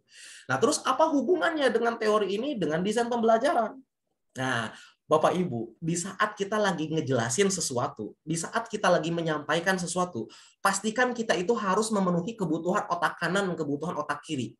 Meskipun manusia itu punya corpus callosum, kalau kita dominan di otak kanan, pasti paham juga kok pada akhirnya gitu ya, karena dari otak kanan ditransferkan ke otak kiri melalui korpus callosumnya. Tapi desain pembelajaran itu akan jauh lebih efektif ketika apa yang kita sampaikan, apa yang kita ajarkan itu memenuhi kebutuhan otak kanan, otak kiri. Ingat, otak kanan, otak kiri itu jangan diterjemahkan sempit. Contohnya apa? Oh, kalau saya jadi trainer, saya bikin slide PowerPoint, berarti harus ada tulisan, harus ada gambar. Karena gambar mewakili otak kanan, tulisan mewakili otak kiri. Tidak, Bapak Ibu. Bukan itu maksud saya. Terlalu sempit kalau kita berpikir seperti itu. Bagaimana dengan tenaga pengajar seperti ustadz, seperti pendeta yang memang tidak menggunakan slide PowerPoint, itu gimana gitu ya? Dia hanya menggunakan sebuah kata-kata saja. Atau mungkin di saat Bapak Ibu pidato, gimana caranya, atau speech gitu ya, gimana caranya supaya bisa memenuhi kebutuhan otak kanan, otak kiri. Nah, ini mindset kita harus dirubah. Di saat kita menyampaikan, kita harus penuh dengan imajinasi. Kita harus bisa memvisualisasikan. Kita harus menggunakan sebuah cerita. Kalau kita ngejelasin sesuatu menggunakan sebuah cerita, menggunakan sebuah perumpamaan, diibaratkan apa, yang orang bisa membayangkan, maka itu kita lagi memenuhi kebutuhan otak kanan orang lain. Kenapa tadi saya mengajak Bapak Ibu untuk ngobrolin masalah equil gitu ya? Ada gambarnya terus saya close, bodoh amat Bapak Ibu udah nggak tahu equil. Yang penting saya pernah perlihatkan gitu ya. Bapak Ibu langsung muncul tuh di benak Bapak Ibu di situ. Itu saya memenuhi otak kanan Bapak Ibu di situ. Ketika yang namanya cerita itu visualisasi, dan apa dampaknya di balik visualisasi? Visualisasi itu ternyata punya rasa Bapak Ibu. Maka seni itu berbicara tentang rasa. Seni berbicara tentang rasa. Karena seni itu ada di otak kanan, perasaan ada di otak kanan, dan kalau kita ingin menyampaikan sesuatu, harus ada nuansa emosi. Karena kalau ada nuansa emosi, itu lebih melekat, Bapak Ibu. Retensi belajarnya lebih tinggi. Orang lebih lama untuk menerima informasi dari kita. Sama seperti, ayo bayangkan Bapak Ibu, di saat Bapak Ibu kecil, ada nggak fenomena yang masih diingat gitu ya? Oh ada, di saat apa diputusin gitu ya? Ya karena ada emosi di dalamnya. Tapi kalau saya tanya Bapak Ibu, 3 jam yang lalu, Bapak Ibu tadi buka handphone, kira-kira Bapak Ibu di saat buka Instagram, Bapak Ibu ngelihat nggak ada siapa aja di situ? Jangan-jangan Bapak Ibu nggak bisa. Padahal retensi waktunya baru beberapa jam yang lalu gitu ya. Kenapa? Karena memang nggak ada emosi di dalamnya. Kurang lebih seperti itu. Atau mungkin Bapak Ibu masih ingat nggak 2 hari yang lalu Bapak Ibu makan apa? Atau mungkin 3 hari yang lalu. Kalau memang nggak ada nuansa yang oke, nggak ada emosi, biasa-biasa aja, Bapak Ibu pasti lupa saya makan dengan apa. Kurang lebih seperti itu. Tapi kalau ada kejadian yang berbau dengan emosi, pasti lebih ingatnya lebih lama. Dan kita pun bisa menjelaskan bisa lebih cepat, bisa lebih bagus, bisa juga langsung lupa. Sama seperti kita nonton film. Nonton film itu kan cerita ya. Kalau kita nonton bioskop kan bermain di drama dan itu ada ceritanya. Kita nonton 1 kali, kita langsung bisa merepresentasikan. Kita langsung bisa nge-review tuh ceritanya tentang apa. Padahal baru 1 kali nonton. Kenapa? Karena ada emosi di dalamnya. Dan itu memenuhi kebutuhan otak kanan. Pastikan di saat Bapak Ibu membawakan sebuah training, harus ada cerita. Harus ada yang berbau dengan visualisasi. Ajak orang supaya bisa membayangkan sesuatu. Karena ada rasa di dalamnya. Itu poinnya. Apa itu otak kiri? Otak kiri itu adalah di saat apa yang kita sampaikan harus make sense, harus masuk akal, harus ada logika, harus persekian detik orang diajak mikir. Kalau orang diajak mikir, itu masuk logika tuh, itu memenuhi kebutuhan otak kiri. Makanya kalau terlalu fokus di otak kanan, itu nggak baik juga, meskipun ada emosi. Kenapa? Karena bobotnya jadi rendah. Jadi nggak ada nilai. Jadi seakan-akan materinya biasa-biasa aja, hanya menuai emosi saja. Tapi kalau seandainya memenuhi kebutuhan otak kiri, itu bisa jadi laris tuh. Kenapa? Karena orang diajak untuk mikir. Jadi gampang banget kalau kita pengen memenuhi kebutuhan otak kiri di saat kita ngejelasin, ajak orang itu mikir. Contoh seperti tadi, ada yang memang jeleneh nih Pak Sudirman, equil botolnya lebih seni, aqua botolnya udah umum seperti yang lain, mungkin itu salah satunya. Terus tadi siapa yang nanya itu? Maaf, Pak Dokter, wah dari namanya udah dokter gitu ya, pantas nih langsung nyeleneh gitu ya. Maaf, bisa dijelaskan, aqua juga lengkap komponennya, kenapa bisa lebih murah dari equil? Persekian detik ketika saya ngomong seperti itu memetik pikirannya untuk berpikir. Sampai akhirnya bisa merepresentasikan lewat sebuah tulisan dan bertanya seperti itu. Ada yang aktif seperti Pak Gus Tri Ngurah ini, ada juga yang memang pasif. Pasif itu apa? Ya cukup di pikiran aja. Emang iya, emang kayak gimana? Di otaknya tuh berpikir seperti itu, meskipun nggak diungkapkan. Tapi bukan soal mau diungkapkan mau tidak, yang penting orang mikir. Jadi tugas trainer itu pastikan ketika kita ngejelasin itu harus tahu di saat kita ngejelasin itu memang kita lagi ngajak mikir ke dia. Bermain analogi, bermain apa gitu ya. Nah itu ngajak mikir supaya memenuhi kebutuhan otak kiri. Kalau kita ngomong menyampaikan sesuatu ada otak kanan dan otak kiri, udah kita pasti punya nilai kualitas secara konten bagus. Terbukti kok rating Indosiar yang fokus terlalu di emosi gitu ya dengan rating drakor itu berbeda. Drakor itu makin laris, makin sini makin laris. Drama Korea maksudnya ya gitu ya. Meskipun ada yang bilang lebay dan sebagainya. Tapi kalau coba perhatikan, ketika saya coba untuk menonton sebuah film drakor, saya ngelihat drakor itu bukan hanya nuansa emosi yang dimainkan, tapi nuansa berpikir juga dimainkan di situ. Di mana adegannya itu tidak pernah terpikirkan. Yang mana kalau misalkan adegan-adegan film yang sering kita lihat, tabrakan jatuh cinta, tabrakan bukunya jatuh terus diambil barang-barang jatuh cinta di situ. Kalau drakor nggak muter-muter dulu, ngajak kita untuk berpikir. Dan itulah yang membuat kenapa ratingnya selalu naik. Karena ada kebutuhan otak kiri, ada kebutuhan otak kanan. Kita kalau ratingnya pengen bagus menjadi seorang trainer, ciptakan hal itu Bapak Ibu. Combine otak kanan dan otak kiri. Oke. Nah, berbicara tentang otak kanan dan otak kiri, Bapak Ibu, ada orang namanya, ini langsung ke materi intinya nih Bapak Ibu, ada orang namanya adalah Barris M. Carty, Bapak Ibu. Nah, ini menariknya kayak gini. Barris M. Carty ini berlatar belakang adalah seorang guru. Yang at least di mana-mana dulu itu, mungkin sekarang juga mungkin masih ada ya, tapi dulu itu terkenal banget guru itu dibenci oleh para tokoh perusahaan. Kenapa? Karena guru itu katanya cenderung teoritis, tidak kontekstual dengan kondisi di lapangan.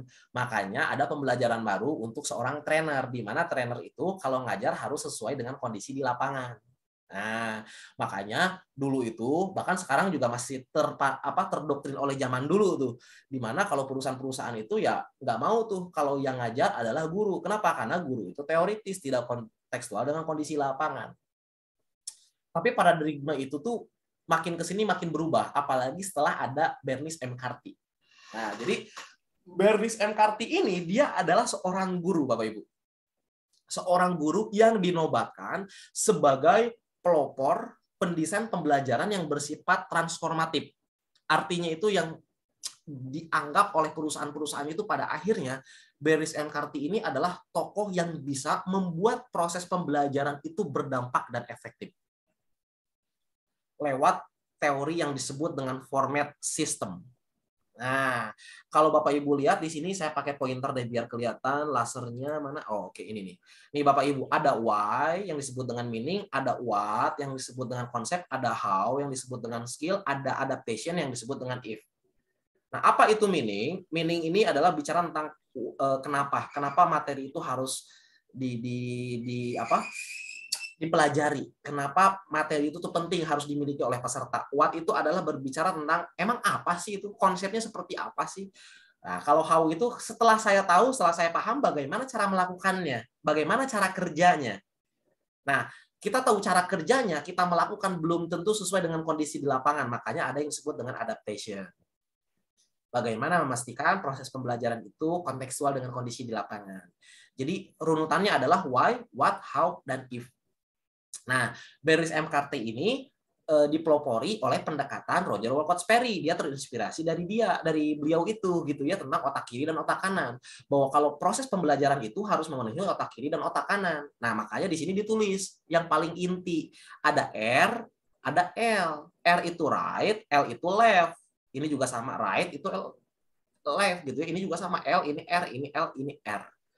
Nah, artinya di bagian connect ini harus memenuhi kebutuhan otak kanan. Jadi ketika kita membahas tentang why, topiknya why, maka harus memenuhi kebutuhan otak kanan, ada juga yang memang akan memenuhi kebutuhan otak kiri. Di bagian konsep juga sama, di bagian skill juga sama, dan di bagian adaptation juga sama. Kira-kira kurang lebih seperti itu, Bapak Ibu. Nah, sekarang Bapak Ibu, karena ini memang agak sedikit jelimet, kalau nggak ada aktivitas, ini bakal jelimet banget, Bapak Ibu, tapi nggak jadi masalah.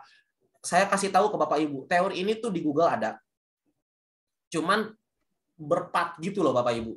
Nah, sekarang saya udah mencoba untuk merangkai puzzle-nya ke Bapak Ibu semua. Ada sebuah pendekatan namanya adalah format system karya Benes M. Karti. Bapak Ibu nanti untuk lebih jelasnya, lebih detailnya bisa cari di Google. Dan di sini itu saya nggak akan membahas secara detail tentang ini, tapi saya hanya kasih wawasan saja bahwa ada skema untuk melatih orang secara efektif, yaitu adalah dengan ini. Dan Bapak Ibu nggak usah screenshot juga. Kenapa? Karena setelah ini materinya saya akan share. Saya akan kasih ke Priscilla atau ke Tri untuk nanti didistribusikan di grup ya, dalam bentuk PDF. Jadi nanti Bapak Ibu bisa nikmati kembali. Nah, oke. Jadi kembali lagi Bapak Ibu, di sini ada why, ada what, how, dan if. Nah, banyak orang trainer-trainer yang menjadi kesalahannya dia terlalu fokus di what, konsep.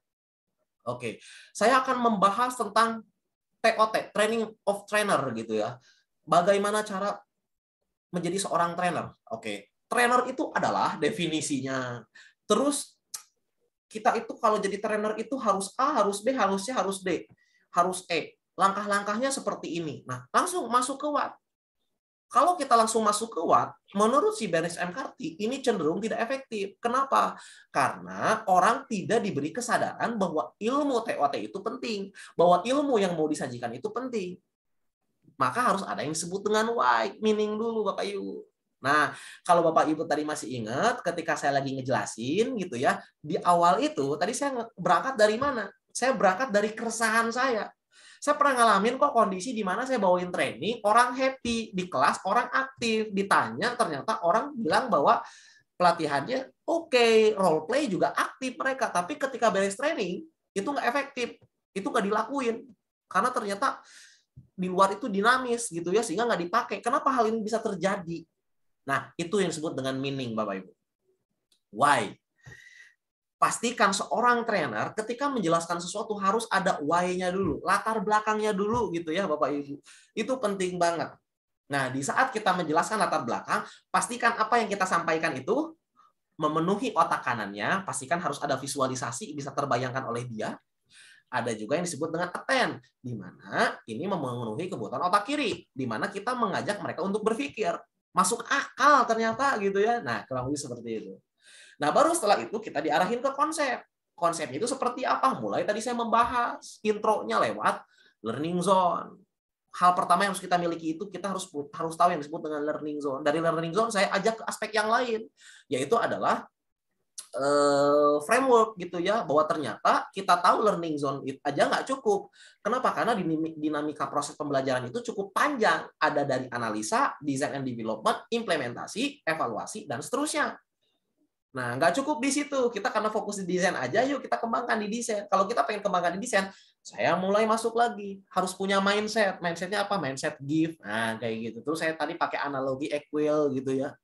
Kayak gitu. Jadi mulai itu kerangkanya itu urutannya itu seperti itu Bapak Ibu. Kira-kira kurang lebih seperti itu. Nah, baru kemudian setelah itu nanti masuk ke orang untuk praktek kayak gitu. Nah, kalau sekarang saya cukup bermain di meaning dan konsep karena tadi saya bilang bahwa saya bukan seorang trainer yang akan melatih Bapak Ibu supaya bisa.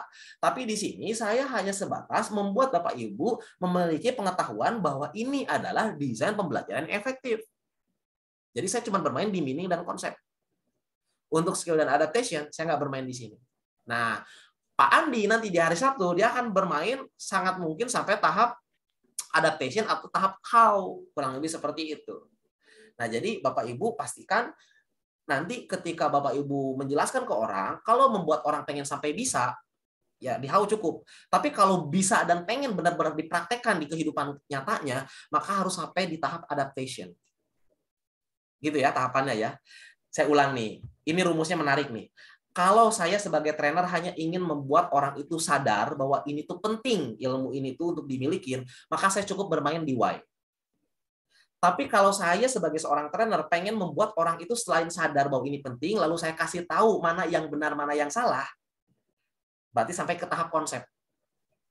Kalau saya ingin membuat orang itu sadar bahwa ini penting dan orang itu tahu mana yang benar, mana yang salah, dan bahkan saya ingin membuat orang itu mencoba untuk melakukan hal itu sekali dulu aja, mempraktekkan dulu aja gitu ya. Maka itu sampai tahap how. Tapi kalau saya pengen membuat orang itu sampai sudah dilakukan dan saya pengen berharap orang itu keluar dari kelas ini dipraktekkan dan berguna banget dan kontekstual dengan kondisi di lapangan, maka saya harus memikirkan di tahap ini. Kurang lebih seperti itu. Nah, jadi kembali lagi, kira-kira itulah Bapak Ibu bicara tentang materinya, materi tentang kita kali ini. Ini yang disebut dengan design learning. Design learning adalah proses memfasilitasi proses pembelajaran. Untuk kita membuat proses pembelajaran yang efektif, nggak hanya cukup dari satu aspek saja, dari satu komponen aja, beberapa komponen. Tadi logikanya equal ya Bapak Ibu, kurang lebih seperti itu. Nah, sekarang Bapak Ibu sudah tahu desain pembelajaran seperti ini. Nanti hari Sabtu Bapak Ibu akan belajar lebih lengkap lagi dari Pak Andi, masternya gitu ya. Nah, nanti Bapak Ibu tinggal serap aja dan pastikan setelah itu Bapak Ibu ujian. Setelah ujian, silakan personal branding. Yuk kita kolaborasi bareng. Dan saya harapkan kita semua bisa laris. Bukan hanya laris dapat sesuatu, dapat uang, bukan hanya main itu saja, tapi ada hal yang paling tinggi kalau kata Maslow, aktualisasi. Kita bisa memberikan kebermanfaatan bagi banyak orang. Itu kira-kira Bapak Ibu. Nah, mungkin ini masih ada waktu sampai jam 8:30, mungkinnya sekitar 8 menit lagi gitu ya.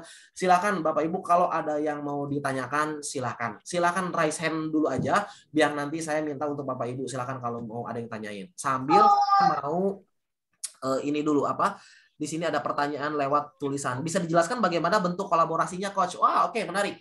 Nah, bentuk kolaborasinya. Oke, setelah ini nanti saya minta untuk ke Pak Gunanto ya. Setelah Pak Gunanto nanti Pak Romi ya untuk nanti kalau ada yang mau ditanyakan.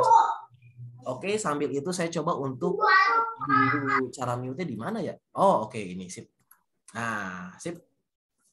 Nah, oke, Bapak Ibu, di sini ada pertanyaan dari Pak Dokter nih. Nah, bisa dijelaskan bagaimana bentuk kolaborasinya, Coach? Nah, oke, jadi gini.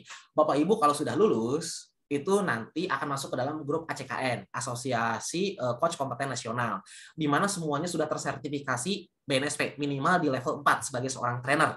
Nah, kurang lebih seperti itu. Di sisi lain kita lagi mengembangkan LFT untuk nanti arahnya ke coaching. Coaching itu sasaran empuk, Bapak Ibu. Sekarang itu sudah banyak di mana para trainer itu udah nggak mau dibilang trainer, pengennya dipanggilnya coach. Jadi bukan trainer Trisna, tapi coach Trisna. Jadi lebih elit kelihatan itu. Kayak semacam tadi Aqua dan Equil gitu ya. Seolah-olah coach itu lebih tinggi ratingnya itu. Nah, kebetulan kita lagi membuat lembaga sertifikasi BNSP untuk coaching. Nah, nanti kita akan bermain di situ juga gitu ya. Nah, terus ada lagi produk yang lain apa? Kita bermain di PJK 3, K3 umum gitu ya. Terus kita juga bermain di korporasi juga, pemerintahan, BUMN, perguruan tinggi gitu ya, kurang lebih seperti itu. Nah, relasinya bisa dari kami, dari Kompetensi Indonesia atau PT Inspirasi Indonesia Berdaya atau dari para alumni. Karena banyak para alumni juga yang memang dia punya lembaga membutuhkan tenaga pengajar. Nah, itu boleh nanti dari alumni masing-masing. Jadi biasanya di grup itu selalu, saya dong ada yang bisa bantu untuk ngajar ini, nggak ngajar itu, nggak digital marketing, bisa nggak ini, bisa nggak. Nah, itu terbuka tuh nantinya itu. Jadi saling nantinya tuh kolaborasinya itu. Ada juga yang memang bisnisnya itu bukan di pelatihan, tapi di bisnisnya. Misalkan, contohnya kayak gimana, saya mau pendirian LSP ini, saya mau pendirian PT ini kayak gimana, di kami juga bisa. Kami pengen di scale up nih perusahaan kami, di kami juga bisa. Siapa tenaga pengajarnya? Bisa dari IIB, bisa juga IIB memang mengajak tim yang lain. Siapa tim yang lain itu? Alumni. Kayak gitu. Nah, kenapa ACKN ini harus syaratnya BNSP dulu? Karena sekarang itu Bapak Ibu untuk bisa kita berbagi di perusahaan-perusahaan, BUMN, apalagi BUMN dan pemerintah ya gitu ya.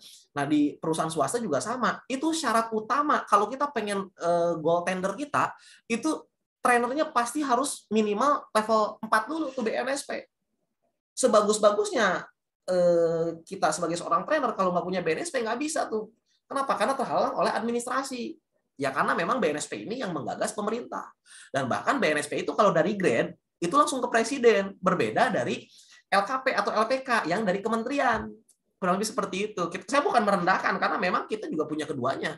Kita ada IHTC namanya, itu LKP. LKP itu bermain di Kemendiknas, Kementerian Pendidikan Nasional. Ada LPK. LPK itu ketenagakerjaan. Makanya itu tadi ada PJK 3. PJK 3 kita bermainnya di Kemenaker. Arahnya ke sana gitu. Kalau BNSP langsung ke presiden, jadi punya ratingnya masing-masing. Nah, makanya di ACKN itu kita berharap semuanya BNSP dulu. Karena di saat kita lagi pitching, itu supaya syarat administratif aman. Nah, kurang lebih seperti itu. Nah, kerjasama apa yang bisa dibentuk? Ya tadi saya bilang, bisa sebagai tenaga pengajar, alumni itu.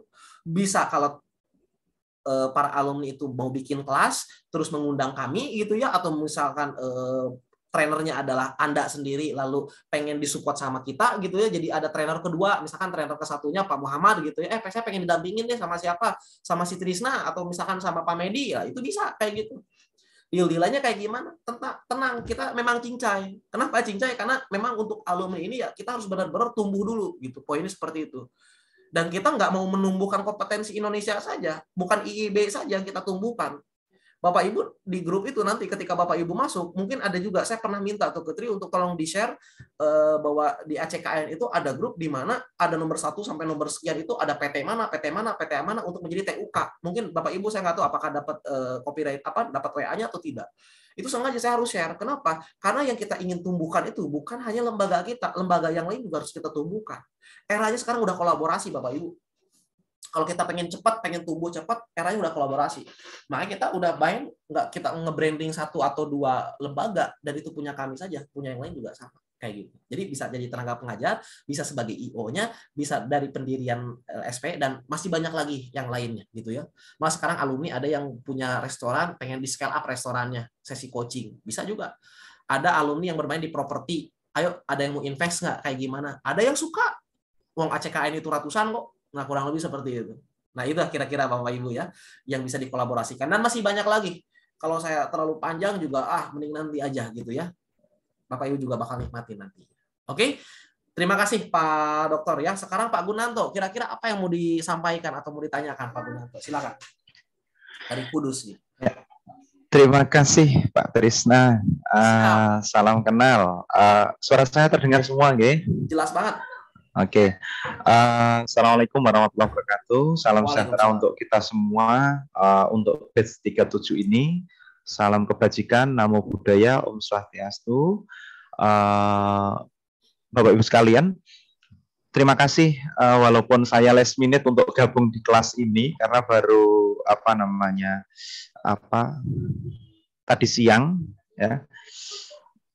Begini, ini kan kita ber-25 ya, taruhlah ini ada operator sama Coach Trisna. Betul. Berarti kan ada total pendaftar ada 28. Saya curiga 3 orang atau sekitar 4 orang memang dia berhalangan untuk join. Oke, ada 28. Tapi kita belum saling kenal, Coach. Paling tidak tadi saya kira di awal itu saling kenal, kita berada dari daerah mana, terus nanti kan kalau tadi sambung yang disampaikan oleh Coach Trisna itu kan kita bisa ini nih, ini dari ini, aku punya teman di sini, aku punya kawan di sini yang nanti barangkali ya kita pas ada training atau misalnya saya ada mungkin permintaan dari Bandung nih misalnya, tapi karena saya jauh bisa saya lempar ke Coach Trisna ataupun mungkin ke yang lain, seperti itu harapannya. Karena maaf ya, kita akhirnya canggung. Ibarat ini tadi misalnya bukan ruang maya, berarti kita diem-dieman doang kayak orang sakit gigi, Coach. Gitu.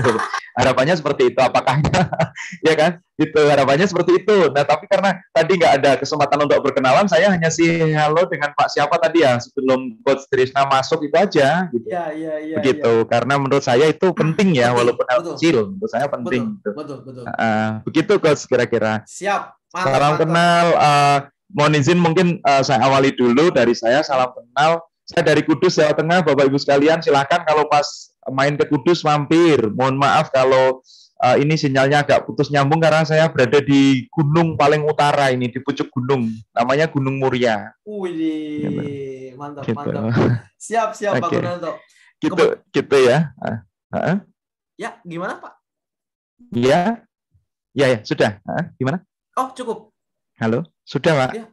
Oke. Siap. Mantap Pak Gunanto. Insya Allah saya juga Sabtu ini tuh besok saya mau berangkat ke Jawa Tengah juga. Siapa tahu kalau misalkan ada, tapi enggak juga ya, karena Sabtu Minggu Bapak Ibu kan TOT BNSP ya. Saya lupa, saya ke Kaliurang. Ada kegiatan. Betul. Kaliurang Jogja. Ya, betul, Jogja. Nah, kebetulan terima kasih banyak Pak Gunanto udah sharing ke kita, dan memang ini benar apa yang disampaikan sama Pak Gunanto ini penting banget. Ini hal yang sepele tapi kadang suka diabaikan gitu ya. Kadang sama saya juga suka diabaikan gitu ya untuk perkenalan peserta gitu ya.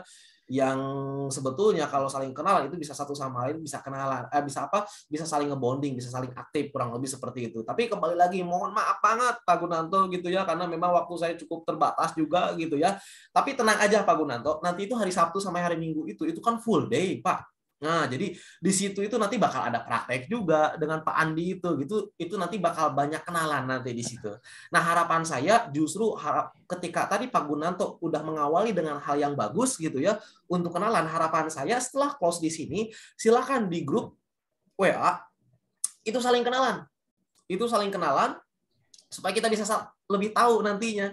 Pas nanti hari Sabtu tuh di saat disuruh kenalan satu sama lain, udah nggak aneh gitu ya, karena udah tahu gitu ya, bahwa kita udah bisa saling chat gitu. Itu bagus tuh, itu proaktif, inisiatif bagus dari Pak Gunanto. Jadi setelah ini harapan saya silakan Bapak Ibu untuk kenalan di grup, sampai kemudian nanti hari Sabtu dikenalkan oleh Pak Andi gitu ya, satu persatu, di hari Minggu juga sama. Jadi silaturahmi kita oke. Jadi pas kita masuk ke grup ACKN itu kita sudah seperti gangster. Masuk kita udah saling kenal satu dengan yang lain gitu ya. Kurang lebih seperti itu. Oke. Mantap. Ya, makasih Pak Trisna. Siap Pak Gunanto. Oke, di sini ada 3 lagi nih. Ada Pak Romi, ada Pak Dede sama Pak Anas. Oke, dimulai dari Pak Romi dulu, habis itu Pak Dede, dan terakhir kita Pak Anas ya. Siap ya. Oke, silakan Pak Romi. Kira-kira apa yang mau disampaikan atau apa yang mau ditanyakan, silakan. Assalamualaikum warahmatullahi wabarakatuh. Waalaikumsalam warahmatullahi wabarakatuh. Perkenalkan Coach, saya Romi Ansarullah, asli Tasik, tinggal di Jawa Timur. Dari Tasik tapi di Jawa Timur tinggalnya. Mantap.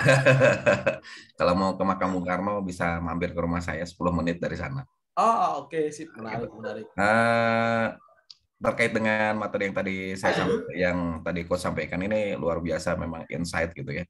Jadi kita melihat training ini menjadi sesuatu yang lebih lengkap dan lebih utuh begitu kan. Istilahnya itu A to Z-nya itu sudah kebayang lah, kurang lebih begitulah begitu kan. Sehingga kita tidak hanya sekedar heboh, tidak sekedar asik begitu kan, tidak sekedar semangat, nggak sekedar itu saja begitu kan. Tetapi setelah pulang apakah masih semangat apa enggak kan gitu kan. Kira-kira setelah pulang ini kira-kira bisa praktek apa enggak kan. Nah, seringkali kan yang dicari kan heboh-hebohnya aja Pak begitu. Oke. Nah, mungkin yang kedua kaitannya dengan pertanyaan Bapak. Saya beberapa kali ngisi di dinas. Memang ada dinas yang udahlah yang penting kamu isilah begitu kan, seakan-akan memang ya ada yang begitu gitu kan. Tapi ada juga yang memang cukup ketat begitu, dan kebetulan yang minta saya itu salah satunya adalah dinas yang cukup ketat juga begitu. Kantor yang cukup ketat gitu. Di antaranya adalah Mas Romi, outputnya anak-anak harus bisa begini, outputnya adalah kamu harus begini gitu kan. Hanya saja saya dikasih waktu, itu hanya beberapa jam saja begitu kan. Nah, setelah itu saya tidak punya akses untuk mengevaluasi kira-kira perkembangan si peserta itu sampai sejauh mana begitu kan. Karena ya semacam datang putus lah begitu, jual putus lah kurang lebih begitu kan. Berbeda kalau misalnya trainingnya itu di korporat, di mana trainingnya itu seorang trainer internal, ya dia akan terus ada di situ, dia memantau terus begitu kan. Sementara saya ini kan trainer narasumber eksternal begitu kan, di mana peserta itu ya yang memiliki akses ya kantor tersebut begitu. Kira-kira bagaimana evaluasinya untuk melihat bahwa ini berdampak atau tidak begitu Pak? Oke, sip. Oke. Bagaimana cara mengevaluasinya, apakah ini berdampak atau tidak, sedangkan kita tidak diberi ruang untuk melakukan sebuah evaluasi gitu ya, kira-kira. Kan isinya cuma sekali saja, itu pun beberapa jam gitu. Oke, siap. Itu kan menarik. Ya. Siap, sami-sami Pak Romi gitu ya. Oke, siap. Saya akan langsung mulai jawab aja gitu ya. Jadi betul banget. Ada kondisi di mana biasanya korporat. Kalau korporat itu perfeksionis, di mana yang dicari itu adalah dampak. Dan ada juga yang memang tidak semua pemerintahan loh ya, tidak semua dinas yang memang seperti itu. Tapi ada juga yang sebagian ya, yang penting asik lah gitu ya, yang penting oke lah gitu ya, kayak semacam ustadz yang penting ketawa-ketawa lah gitu ya, supaya fresh gitu ya. Contoh misalkan seperti itu ya, menurut saya itu nggak salah juga gitu ya. Tapi kadang saya selalu mulai berpikir bahwa kita nggak bisa skeptis. Ini saya terinspirasi karena saya Muslim, ada sebuah pengalaman seperti ini. Jadi ada cerita, ada orang yang memang kita sama-sama tahu ya, kalau di Muslim itu minuman alkohol itu kan dilarang gitu ya. Kalau mabuk itu dilarang lah, kira-kira kurang lebih seperti itu. Lalu ada nanya ke salah satu ustaz, ide ke salah satu ustadz, gimana saya pengen benar-benar jadi Islam yang kafah gitu ya, yang bagus gitu ya, tapi saya masih suka pengen mabuk gitu. Nah, kira-kira kurang lebih seperti itu. Nah, kalau kita harus saklek gitu ya, kalau kita benar-benar idealis ya, kita harus benar-benar paksa supaya dia nggak minum. Pokoknya nggak boleh minum. Kalau kamu minum, itu salah. Itu pelanggaran. Nah, ada yang memang garis keras gitu ya. Nah, trainer juga dilarang kalau garis keras. Nah, kalau misalkan kita nggak dikasih ruang untuk evaluasi, kita inisiatif untuk benar-benar evaluasi, bahkan sampai untuk benar-benar minta bahwa ini harus berdampak. Saya nggak bisa, saya nggak mau ngajar kalau memang tidak diajar, dikasih ruang untuk membuat pelatihannya berdampak gitu ya. Nah, menurut saya memang ini juga kadang kita dilarang untuk skeptis di bagian ini. Ini asumsi saya sih, karena dulu saya skeptis banget, Pak, kurang lebih seperti itu gitu ya.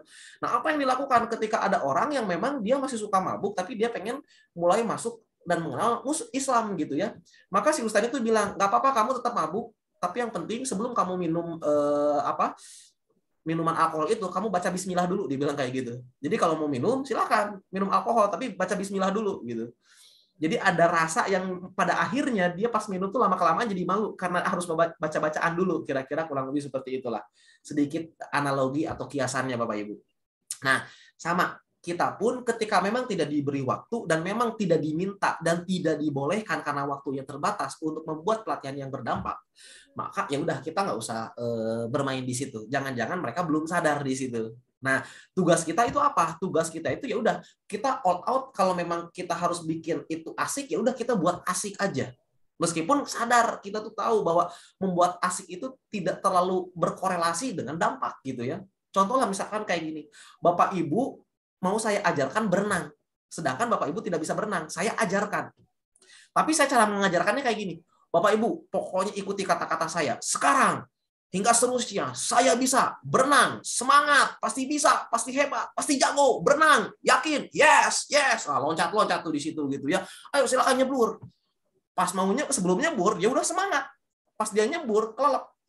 Kenapa? Karena nggak punya skillnya Bapak Ibu. Nah, poinnya seperti itu. Artinya ngasih semangat aja nggak cukup. Perlu ada skill. Nah, jadi kembali lagi, memang kita nggak bisa hanya memberikan semangat aja. Tapi kalau memang kita dikasih waktunya seperti itu, terbatas. Terus kembali lagi memang momentumnya nggak ada, maka ya udah seadanya aja. Sama seperti saya sekarang. Tujuan saya mah padahal pengen banget sampai tahap adaptation, design learning itu kepada Bapak Ibu. Cuman waktunya nggak cukup. Poinnya itu kira-kira.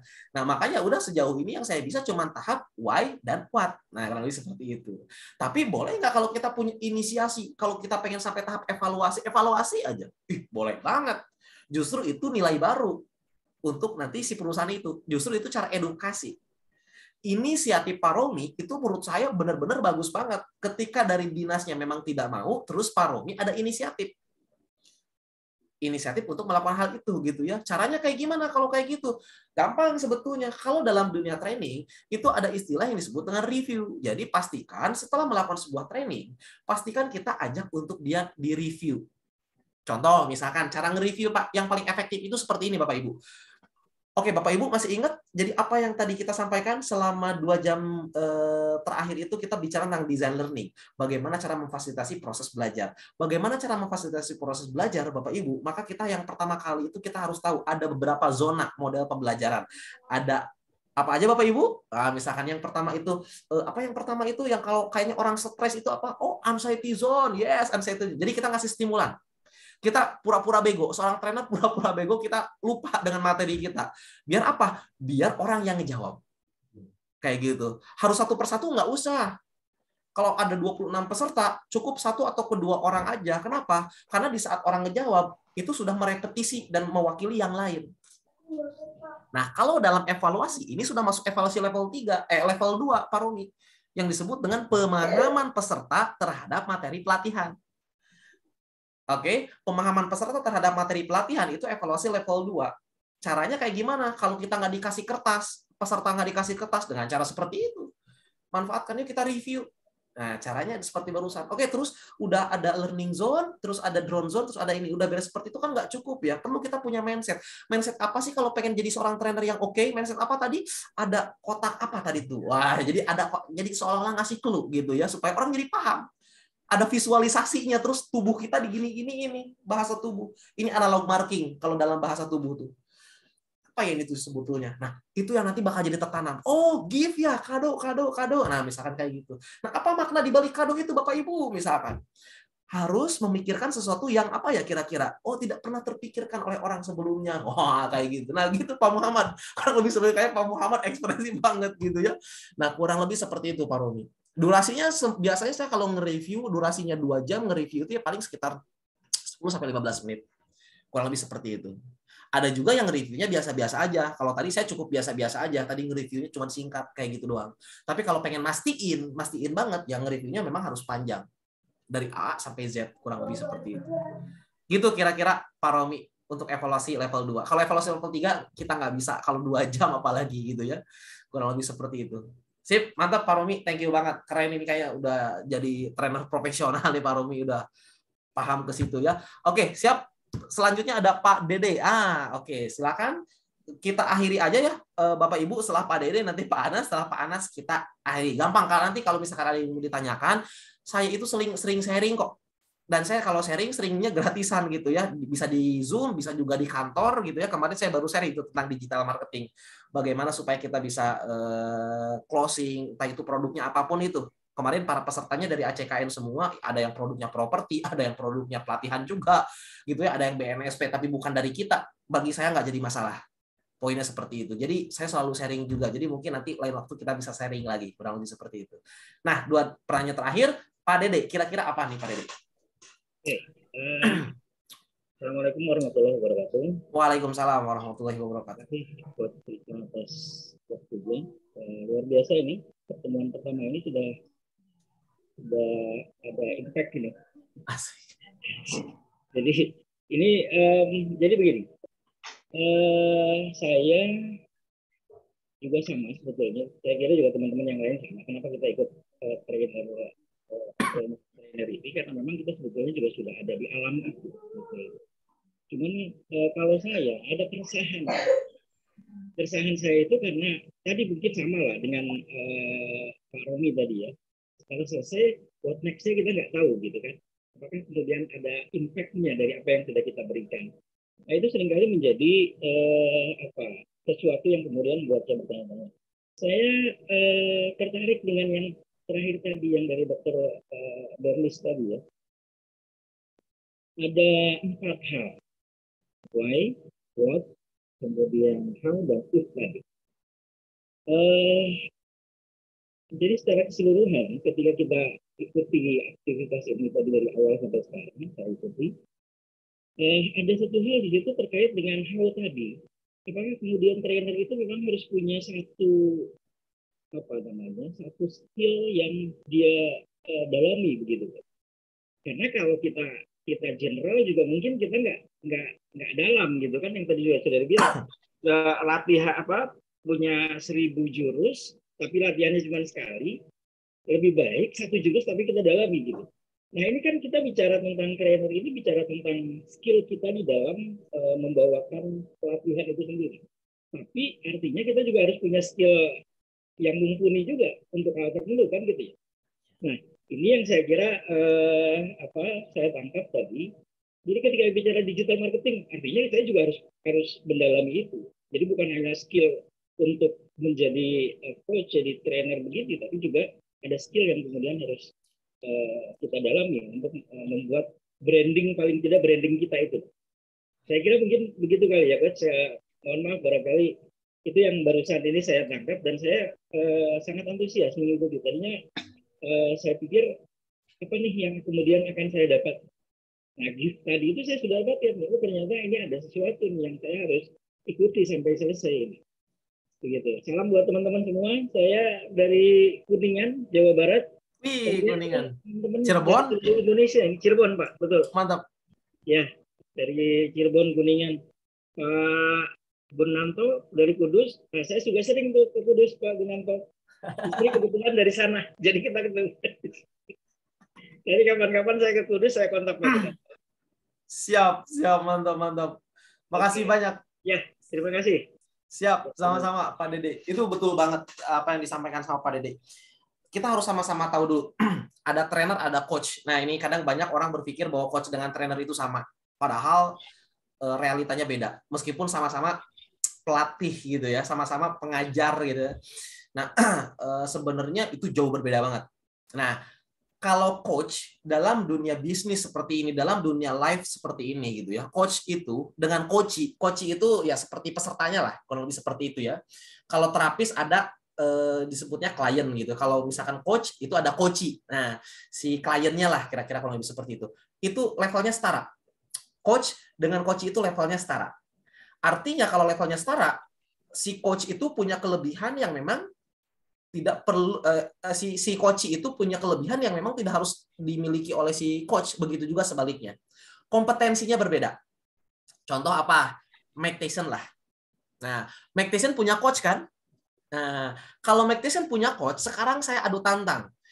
Saya berani yakin kalau coach dengan Mike Tyson berantem, saya masih tetap mau pegang Mike Tyson. Yang menang pasti Mike Tyson.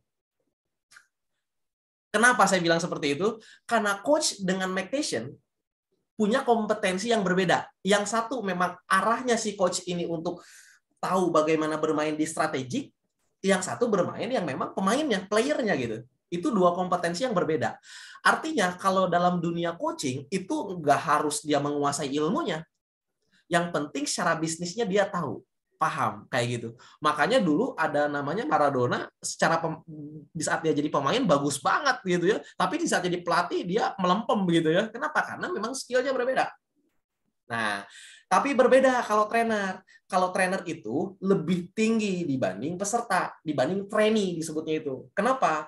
Karena dia punya keahlian yang memang harus ditransfer ke bawahnya di sini. Artinya, betul kata Pak Dede, kalau jadi trainer itu dia harus punya skill di bidang tersebut. Kalau saya mau ngajarin berenang, saya aja nggak tahu caranya seperti apa, gimana cara saya mau ngajarin. Itu logikanya. Maka kita harus mengasah dulu. Maka ada levelnya. Kalau jadi trainer itu, pertama jadi praktisi dulu. Melakukan. Baru jadi trainer, ngajarin. Meskipun sering.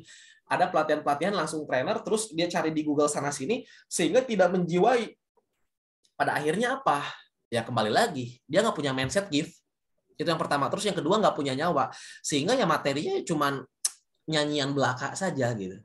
Nah, maka betul kata Pak Dede, kalau kita mau jadi trainer yang expert, hal pertama yang harus kita pikirkan adalah kita punya skill di mana. Karena TOT tidak mengajarkan kita untuk menjadi ahli di bidang yang kita milikin. Tapi kita supaya jadi orang yang bisa memfasilitasi apa yang kita milikin ini tertransfer ke orang yang nanti kita mau sharingkan. Itu definisi dari TOT. Ada metode khususnya gitu. Karena orang yang seorang praktisi juga belum tentu dia bisa ngajar. Sehebat-hebatnya orang gitu ya dalam melakukan sesuatu belum tentu dia bisa ngajarin. Kenapa? Karena punya metode dalam mengajarkan itu gitu. Kurang lebih seperti itu. Makasih banyak Pak Dede nih membuka wawasan kita nih. Mantap. Oke, terakhir nih dari Pak Anas. Oke, silakan Pak Anas, masih ada nih Pak Anas? Oke, masih ada. Silakan Pak. Assalamualaikum warahmatullahi wabarakatuh. Selamat malam Pak Tris dan Bapak Ibu semuanya. Pertama saya mohon maaf karena saya belum bisa on cam karena saya ngikutin dari saya sambil perjalanan. Oke. Jadi terima kasih Pak Trisna atas insight yang telah diberikan terkait dengan konsep design learning tadi ya, yang mulai dari why sampai dengan adaptation. Basically saya ini sebenarnya bukan seorang trainer, Pak. Saya adalah business improvement spesialis di satu corporate, sehingga saya lebih banyak bekerja untuk melakukan redesigning bisnis proses, terus mendesain ulang bisnis model, produk dan lain sebagainya dalam rangka transformasi perusahaan. Nah, tapi kurang lebih dalam 5 tahun terakhir ini saya akhirnya menjalankan fungsi sebagai seorang trainer karena tanpa mengurangi rasa hormat saya pada trainer di corporate university di perusahaan kami, akhirnya manajemen mempercayakan proses delivery konsep transformasi perusahaan itu ke desainer, ke kami gitu, ke para spesialis. Nah, saya tertarik dengan satu poin yang tadi Bapak sampaikan, yaitu why. Yang saya rasakan karena saya berkecimpung dan banyak mendelivery materi terkait dengan transformasi, yang artinya banyak mendelivery perubahan-perubahan yang mungkin bersifat radikal gitu Pak ya, baik dalam segi aspek kebijakan, bisnis proses maupun peran dari masing-masing individu di sebuah organisasi seperti itu. Nah, why ini kan tadi tujuan kita adalah menjelaskan satu latar belakang kenapa sih kita ini harus belajar tentang materi itu gitu ya.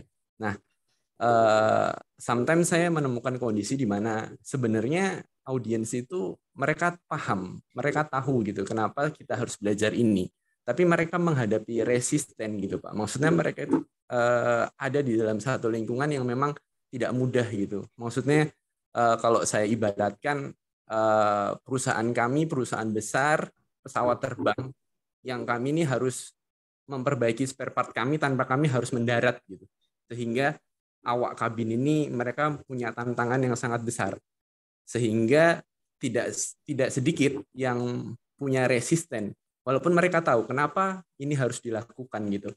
Nah, dan saya termasuk orang yang percaya pada Pareto Principle, artinya semestinya ada 20% bagian dari ruang-ruang people yang bisa kita sentuh untuk kemudian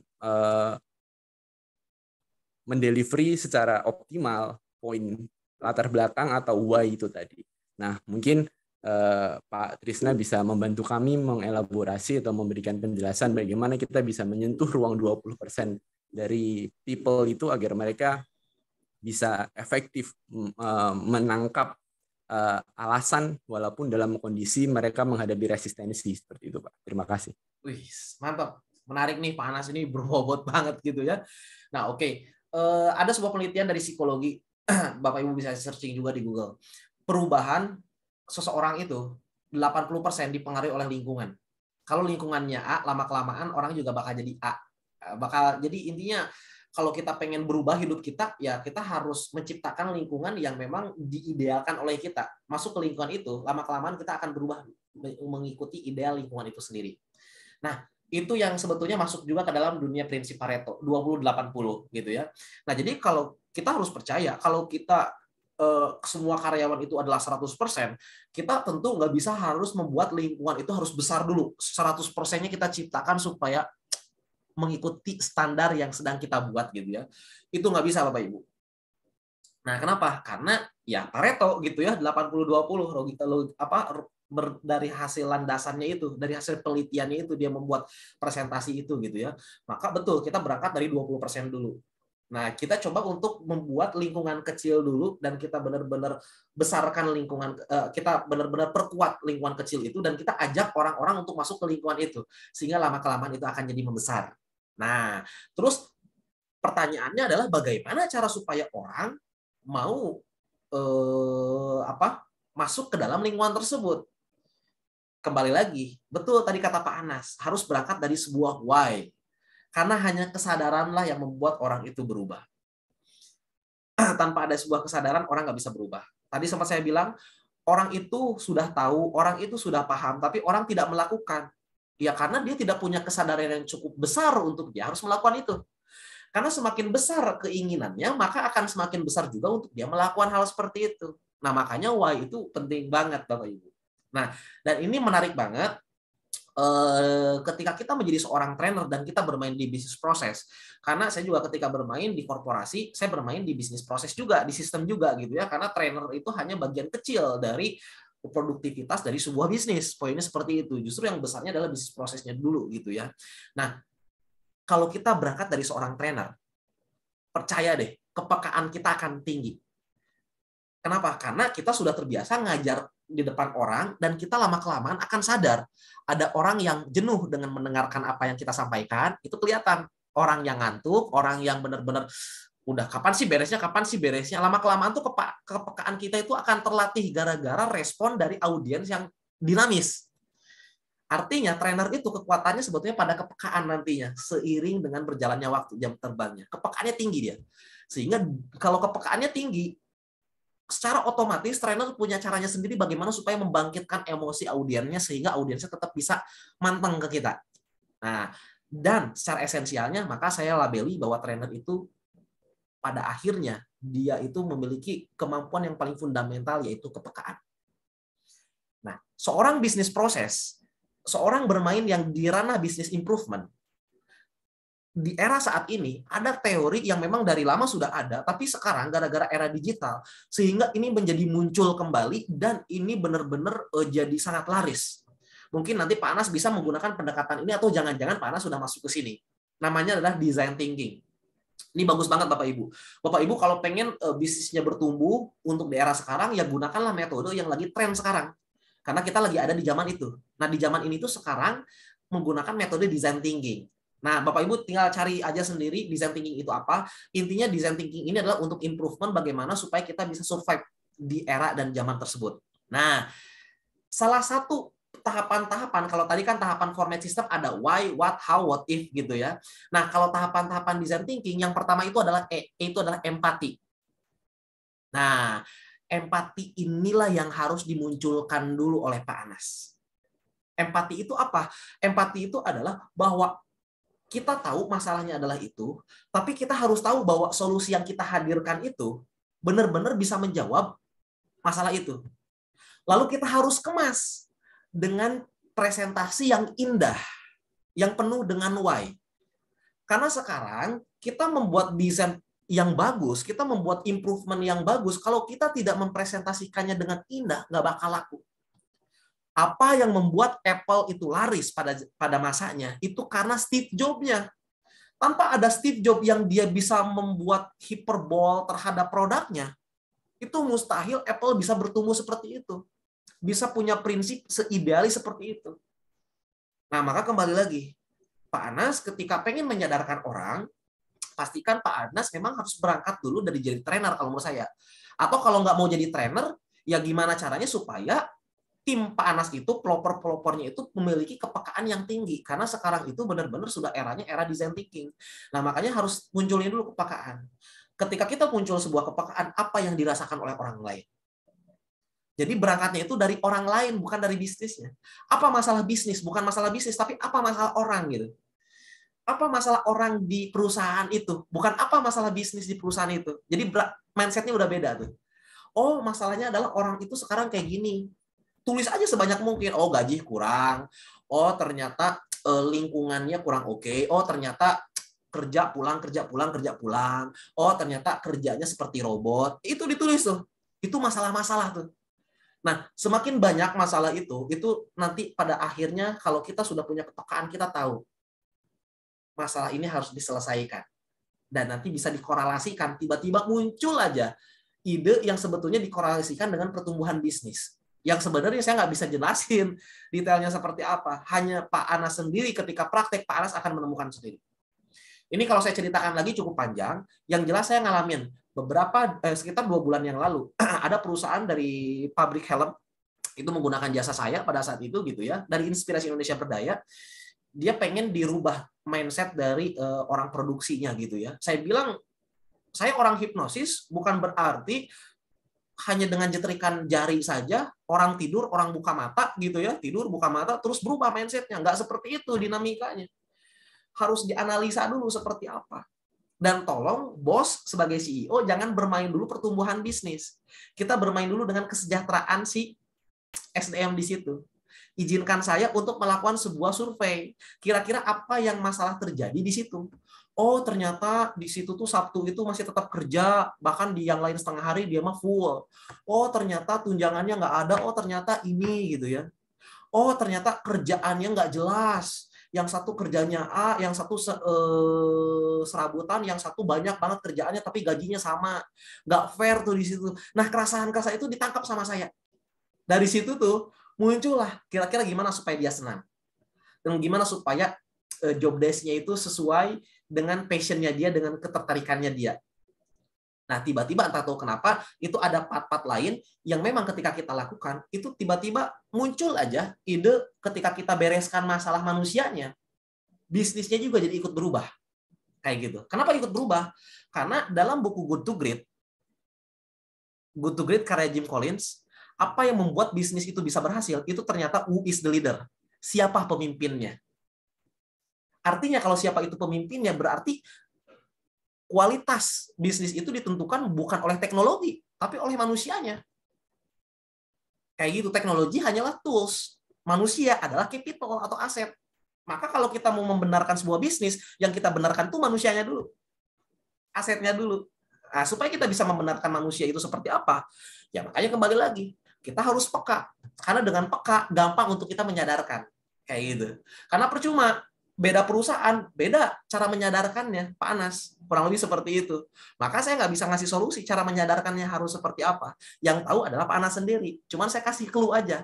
Tingkatkan kepekaan supaya kita tahu bagaimana cara saya untuk benar-benar menyadarkan orang itu dengan tepat. Kira-kira kurang lebih seperti itu, Pak Anas. Baik, Pak. Terima kasih. Siap, mantap. Kira-kira Oke, siap. Nah, kurang lebih seperti itu, Bapak Ibu. Jadi kembali lagi, semua bisnis itu berbicara tentang manusia. TOT berbicara tentang manusia. Kita mau bertumbuh, mau sukses juga tanpa ada manusia di tengah-tengah kita nggak bakal bisa, nggak bakal oke. Ada film namanya Walking Dead. Percuma kita adalah manusia, tapi kalau lingkaran kita semuanya adalah zombie. Kurang lebih seperti itu. Pasti kita risau, pasti kita resah, Bapak Ibu. Nah, makanya kembali lagi, ketika kita sadar bahwa diri kita itu manusia, dan kita juga harus sadar bahwa semua bisnis itu membutuhkan manusia. TOT juga membutuhkan manusia, dan kolaborasi IIB juga selalu dengan manusia gitu ya. Jadi harapan saya adalah keluar dari sini kita menjadi trainer yang kompeten dan benar-benar bisa memberikan kebermanfaatan bagi siapa? Bagi manusia juga, Bapak Ibu. Karena disitulah yang akan meningkatkan kualitas karir kita. Kira-kira kurang lebih seperti itu. Oke, karena sudah waktunya jam 9, karena memang dijadwal juga dari jam 7 sampai jam 9, Bapak Ibu, ini molor 2 menit, mohon maaf banget gitu ya. Sebelum beres, yuk kita foto bareng, biar nanti kita share di grup gitu ya. Oke, jadi yang bisa on cam, silakan on cam dulu aja gitu ya, yang nggak bisa juga nggak apa-apa. Saya akan hitung sampai 3, di hitungan ketiga saya akan langsung share screen. Oke ya. Di saya ada 2 slide, tapi nggak apa-apa. Pokoknya 2 kali jepretan gitu ya. Tapi Bapak Ibu bergaya aja gitu ya. Saya nggak tahu nih yang mana. Oke ya. Siap. Kita gaya dulu. Siap. Bu Anis nggak apa-apa, nggak usah di ini. Ajak aja anak kamu ya. Biar di ini juga ya. Oke, si Ade pengen dipoto ya gitu ya. Karena saya udah tahu TikTok kan. Oke, siap. Hello doang. Oh, saya hello doang. Oh, oke. Tidur. Oh, tidur. Mantap ya, berbakti. Oke, siap. 1, 2, 3. Siap. Oke, hati-hati Pak Mol sambil drive ya. Pak dia jangan terlalu lihat kamera ya, sambil gaya aja. Oke, bentar saya di ini dulu di. Oke, siap. Sekali lagi. Slide yang kedua. Oke. Sekali lagi. Oke, 1, 2, 3. Oke, siap. Oke, Bapak Ibu, usai sudah pelatihan kita yang pertama, ini pertemuan pertama. Dan nanti setelah ini juga slide PowerPoint-nya saya akan kasih ke Bapak Ibu semua lewat tim gitu ya. Dan semoga ini bisa bermanfaat bagi Bapak Ibu semua, dan semoga juga setelah ini kita bisa berkolaborasi bareng, bisa saling kenal. Kurang lebih seperti itu. Terima kasih banyak Pak Gunarto dan Bapak Ibu semuanya. Oke. Sama-sama. Terima kasih sehat-sehat Coach dan Trisna. kesehatan. Karena perjalanan masih panjang. Ada Sabtu, ada Minggu, dan ada ujian di minggu depannya tanggal 3 ya. Terima kasih Coach. Saya langsung end aja Bapak Ibu karena kebetulan saya sebagai hostnya di sini ya. Oke, terima kasih banyak. Assalamualaikum warahmatullahi wabarakatuh. Waalaikumsalam warahmatullahi wabarakatuh. Waalaikumsalam warahmatullahi wabarakatuh. Sami-sami. Terima kasih Bapak Ibu sekalian.